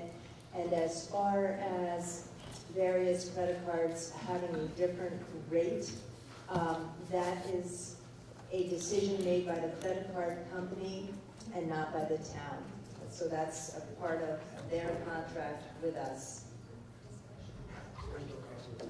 Yes, in summary, there is absolutely no cost to the town for a credit card payment. However, we do pay a contract fee of $20 per month to the credit card company. It's Global Pace. So it does cost the town $240 a year for the service of having a the availability of payment through credit card. If we have a question, a hand in the back. About Cindy Burdenworth, about how many people pay by credit card? Order of magnitude. I'd say maybe there are 20 credit card payments in total. But I think that for the folks who utilize those credit card payments, it's been a great benefit. Sometimes folks are traveling and need to make that payment from away, and that affords them that opportunity. But it's not widely used.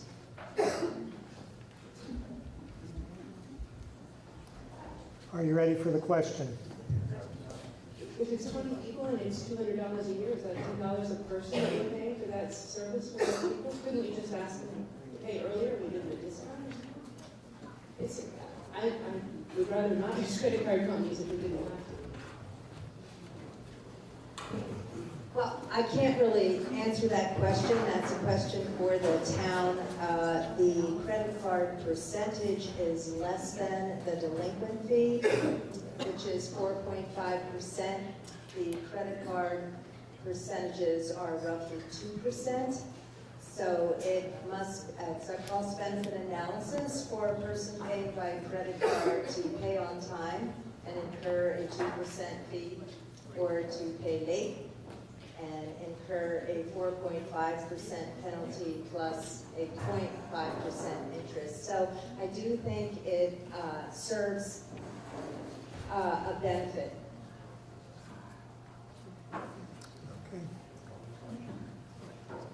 Okay, I think we're ready for the question. The question is, shall each property tax installment payment be made by one of the three following options? Delivery to the treasurer by 4 p.m. on or before the due dates as set forth in Article 9, by U.S. Postal Service with a postmark on or before the due dates as set forth in Article 9, or by credit card payment via Calais website by 4 p.m. on or before the due dates as set forth in Article 9. All those in favor, please say aye. Aye. Opposed? No. And I misstated that was Article 10. I hope the ayes appear to have it. The ayes do have it, and Article 10 passes. Article 11, shall interest in the amount of 0.5% per month or any part of a month be charged on unpaid taxes? Would somebody like to move this article? Second. It's been moved and seconded. We're open for discussion. Paul. I'm Paul Hammond. I remember the first time we visited this question several years ago, back in the old town hall. I spoke up against it because one of the things I said was I didn't think the town should be the bank. We shouldn't be the cheapest place to borrow money because we're not set up to be the bank. And I'm not going to vote against this. I think it's fine, but 0.5% a month is 6% a year, and I have to say that some loans are getting up, certainly credit card loans, are getting up to that point, and I'm not wild about inducing the town to be the bank, so I just want us to keep an eye on this for future years. Are you ready for the question? And the question is, Article 11, shall interest in the amount of 0.5% per month or any part of a month be charged on unpaid taxes? All those in favor, please say aye. Aye. Opposed? No. The ayes appear to have it. The ayes do have it, and Article 11 passes. Article 12, shall the town allow an interest-free grace period of 14 calendar days following each due date as set forth in Article 9, during which no interest shall be charged? Would somebody like to move Article 12? So moved. Been moved. Do we have a second? Second. We have a second. Discussion. We've been doing this for a number of years now. Seeing none, I think we're ready for the question. Article 12, shall the town allow an interest-free grace period of 14 calendar days following each due date as set forth in Article 9, during which no interest shall be charged? All those in favor, please say aye. Aye. Opposed? Article 12 passes. Article 13, shall a delinquent tax penalty be set at 4.5% of the total amount of the 2019 delinquent tax? Would somebody like to move this article? We have a second. Somebody? Second. Okay, it's been moved and seconded. Discussion. Yes, Barry. Just a question on this. We're charging 0.5%, so about 6% of your people are delinquent. People are delinquent because they have a hard time paying. What's the rationale to adding? Pays for the administrative costs of collecting. Use the microphone. I'm not sure everybody heard you. You folks are paying a flat rate of, I think it's $10,000 to collect delinquent taxes, so we're trying to cover some of that. Any other discussion on Article 13? If not, the question is, shall a delinquent tax penalty be set at 4.5% of the total amount of the 2019 delinquent tax? All those in favor, please say aye. Aye. Opposed? The ayes have it, and Article 13 passes. Article 14, shall the town allow, oh, excuse me, we were on the grace period. I did that wrong. Delinquent taxes, okay. Shall the town allow a penalty-free grace period of 14 calendar days after November 15, 2019, during which no delinquent tax penalty shall be charged? It's been moved and seconded. I want to make a point of clarification. Go ahead. So when these articles originally started out, they were really long because we wanted to repeat in every article the same thing that is in Article 10. We ran it by the town's attorney, and he said it's a given that if we passed Article 10, that it would apply to Article 14, so that the delivery to the treasurer by 4 p.m., the 1, 2, and 3 under Article 10 apply to Article 14. Okay. Is there discussion of this article? Seeing no hands, all those in favor, let me reread it. Article 4, shall the town allow a penalty-free grace period of 14 calendar days after November 15, 2019, during which no delinquent tax penalties shall be charged. All in favor, please say aye. Aye. Opposed? Article 14 passes. Article 15, shall the town appropriate the sum of $31,000 to the Woodbury Volunteer Fire Department for creation of a capital equipment replacement fund? Would somebody like to move this article? It's been moved. Do we have a second? Anybody want to speak to this article? Yes.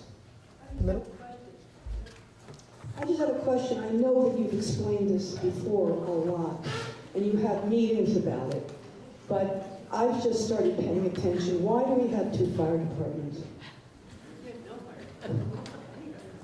Why are there 2 fire departments that we support? That's a really good question, and it's a bigger question up for discussion. I think that as a town, we need to talk about that. We're funding, and I think John found out somehow that we're the only town in the state of Vermont that supports 2 different fire departments. So it's something that we should talk about as a town. So there's no simple explanation of why we're allocating money to both fire departments? It's just tradition, you know. We had a volunteer fire department in 1961 formed in Woodbury, and they offered services, and we offered to give them a donation, and I'm assuming so too with East Montpelier around the same time. And they tended to get to the south end of town before Woodbury could, so we don't have our own fire department. This was the alternative approach, but that was really inexpensive back then. As you know, the equipment now is no longer what I always say, an old oil truck that's been refitted with a pump to spray water on a house. These are now, $600,000, $700,000, $800,000 pieces of equipment, and then there's all the other accessory stuff like turnout gear that needs to be washed. And I mean, it's just so expensive now to run a fire department, and I feel really bad, for these fire departments. They're all volunteer, almost all volunteer. And it's still so exorbitant. The federal monies that used to flow to them no longer flow. They don't pay for SCBAs and all that. So what happens if we turn this down? What's the consequence if we turn this down? they don't get $31,000. And then does that affect the service to Calais? It affects the, this is reserve. Well, it affects the reserve fund, and that's obvious. They're not going to have the funding to purchase equipment. I mean, this has been the select board. I'm not saying you should vote for or against this article. I'm just saying the select board, in our conversations, has raised this issue, and we're going to be taking a serious look at this, whether we need to continue to fund two departments. Hand up in the back. Sage Kennedy, I live on Jack Hill Road. Stephanie, I want to let you know that the Woodbury Fire Department would show up first at your house. Okay, I'm sorry, I shouldn't have been addressing Stephanie. I will say that for my instances of needing help, I'm in central Calais. If you look at that triangle, we're right there at the bottom of Jack Hill Road. We're a mile and a half off of Route 14, and Woodbury shows up. That's why I would really appreciate it if we could support this fire department. I don't use the Kellogg Hubbard Library, but I do want the fire department to be able to help us when needed. Donna and Barry. So in total, the Woodbury Fire Department is asking for $79,385. And I'd really support the select board really taking a look at this and analyzing it. I think the time has really come. Yep. And if they're asking for $31,000 now, they're going to be asking for $31,000 next year. So, and for a point of clarification to what Sage raised, her concern that she raised, if we don't continue to fund Woodbury Fire Department, there's a question as to whether it would remain viable. That being said, if we were not to fund Woodbury Fire Department and they were somehow to remain viable through other funding sources, they would still respond to a fire at your house due to the mutual aid agreement that they all work under.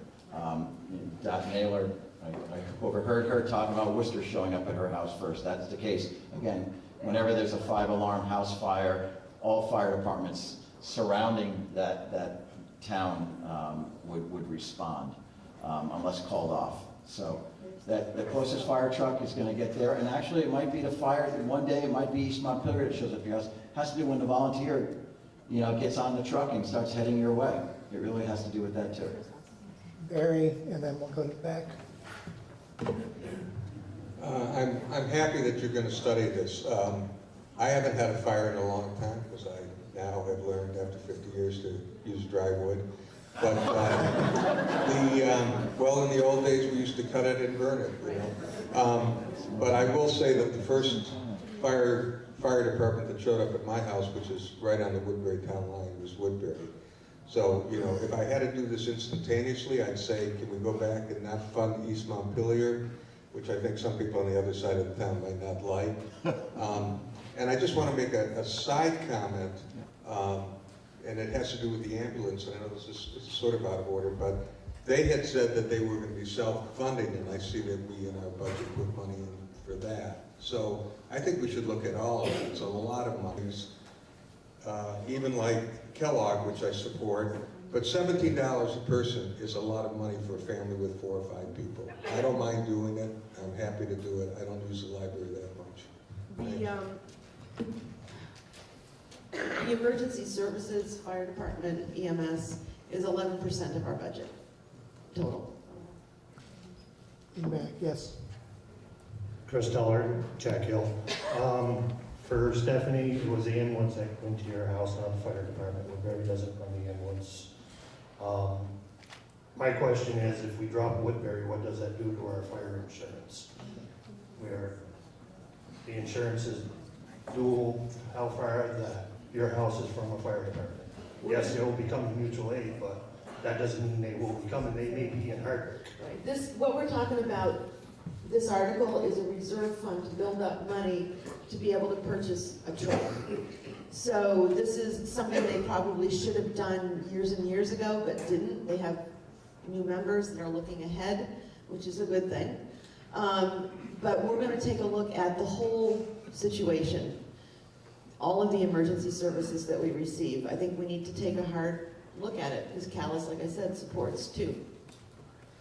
And a hand up in the grandstand. Just for another point of clarification, just so you know, despite the huge expense associated with funding both these fire departments, that cost is still heavily subsidized by volunteer effort. Yeah. Most of which doesn't involve anybody in this room, including myself. So we're wondering how much longer either or both of the fire departments are going to survive with or without our funding, because it's so dependent on volunteer effort. And they can't even get qualified people to pay to perform these functions. They've been hiring people for EMS services out of Connecticut. So just so you know what's going on, it's a big dilemma. And unlike state police, probably the sheriffs, there's no state funding or very little state and federal funding. It's all coming out of our pockets. That's a heads up.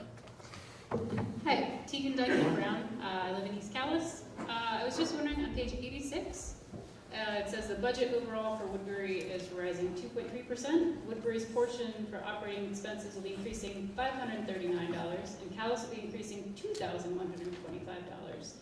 I know we're discussing the truck, but I noticed this in the discussion. I was wondering if we knew anything about why ours is increasing 4 times what theirs is increasing. I think there's somebody here from Woodbury Fire Department that maybe could answer that. Chance? Okay, and just before you take the microphone, Chance, the rules about town meeting is that unless there's an objection, I'm letting someone who is not a member of the town speak. So if there's an objection, we can vote on whether to allow them to speak. We have always let folks from the fire department speak. So is there any objection? The floor is yours, sir. Good afternoon. Sorry about that, I'm a little loud. What was the question again? I'm sorry, it was in reference to the increase? Yeah, just the increase in cost of dispatching and insurance. It says that Woodbury's portion of operating expenses increased to be $539, and Calais will be $2,125. And you'd like to know why that is not representative of 2.3%? Yes, or why are so much? The answer to this question started about 15 years ago when the funding for the Woodbury Volunteer Fire Department from Calais got put into a 3-year average. And over the course of these different years, some years you guys pay a lot less of the increase, and some years you pay a lot more. It's really that basic. You guys are on the heavy end this year, where Woodbury may have been on the heavy end the year before, or 2 years before. It's all based on the 3-year average.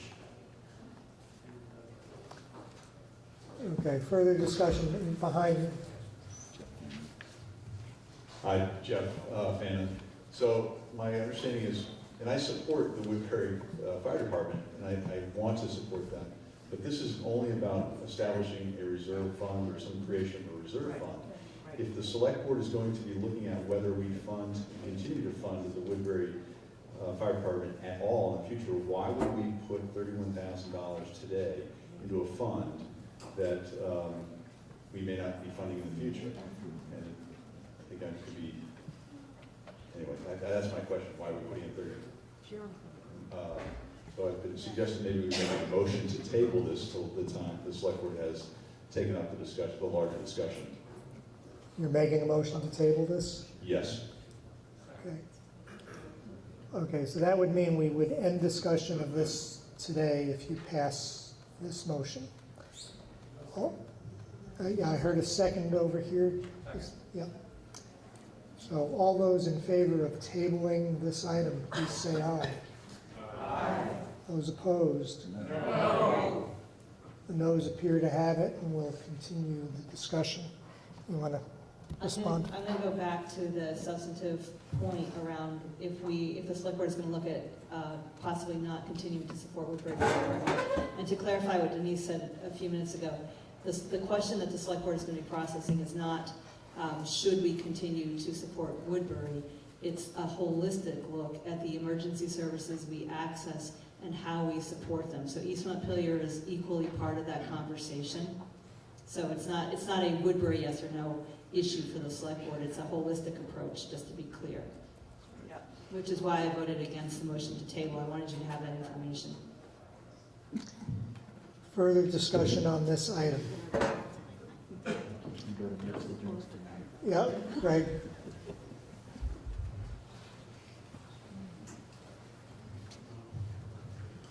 Very quickly, I've had 2 occasions in the last several years to call 911, 3 actually. The first was at my sugar house. It turned out not to be a big deal, but I was there running syrup out the door, and Toby Talbot was the first one to appear because he lives nearby in his pickup truck, and then 2 Woodbury trucks, and then 2 East Montpelier trucks. A couple years later, a vehicle caught fire right in front of my house on the road at 3 in the morning, blew up, waking me up, and then I called 911. Again, Woodbury came first, East Montpelier came from the other way, sprayed foam on it, put it out, and again, while sugaring, I noticed a reflection in my windows. I went outside and looked at a distance and said, wow. And it turned out to be Herbert and Cornelia Levin's house, which was going up like a torch. This was midnight in April, and I called. I couldn't leave because I was in the middle of boiling, but I went up later. Chris Tuller was there, highly commended gentleman. He puts in untold hours, as do all the volunteers at both fire departments. There are a long lists, contrary to your point, John, in our town report of all the firefighters and what they do and the training they've gone through. I think it's incumbent on us as part of the larger community to support Woodbury and East Montpelier. As Sage said, and as others said, we don't have our own department. It all depends on where you live. And I don't understand the more short-sighted approach to not supporting them when we will need them.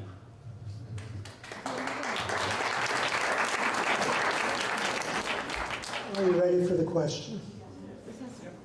All those in favor of Article 15, which asks, shall the town appropriate the sum of $31,000 to the Woodbury Volunteer Fire Department for creation of a capital equipment reserve fund, please say aye. Aye. Those opposed?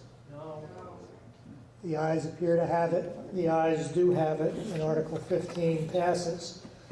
Lunch is ready. We have just Article 16, which asks to transact any other non-binding business that may legally come before the meeting.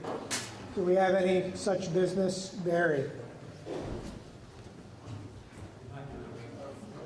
I won't take very much time. I just wanted to mention, which I also mentioned at the school board meeting, Act 46 brings a lot of high emotion. I know I don't support the merger, but there has been a lot of angst on both sides, and I just think we don't want to emulate Washington and what's going on other places, and we really need to think about the words. We don't have to get any less passionate on our positions, but we really need to. We are all part of one community. So, thank you.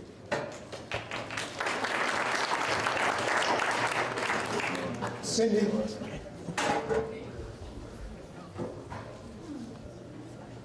I wanted to ask how we don't support Worcester Fire Department and make that part of what you folks look at when you're looking at our emergency services, because they're right there for us on the west side of town. Thank you. Further discussion? Any other items? Seeing none, any announcements? David, lunch is ready. Lunch is only $5. That's what it's been for over 20 years. $5. Could I have a motion to adjourn this Calais town meeting? A second? All those in favor, please say aye. Have a great lunch.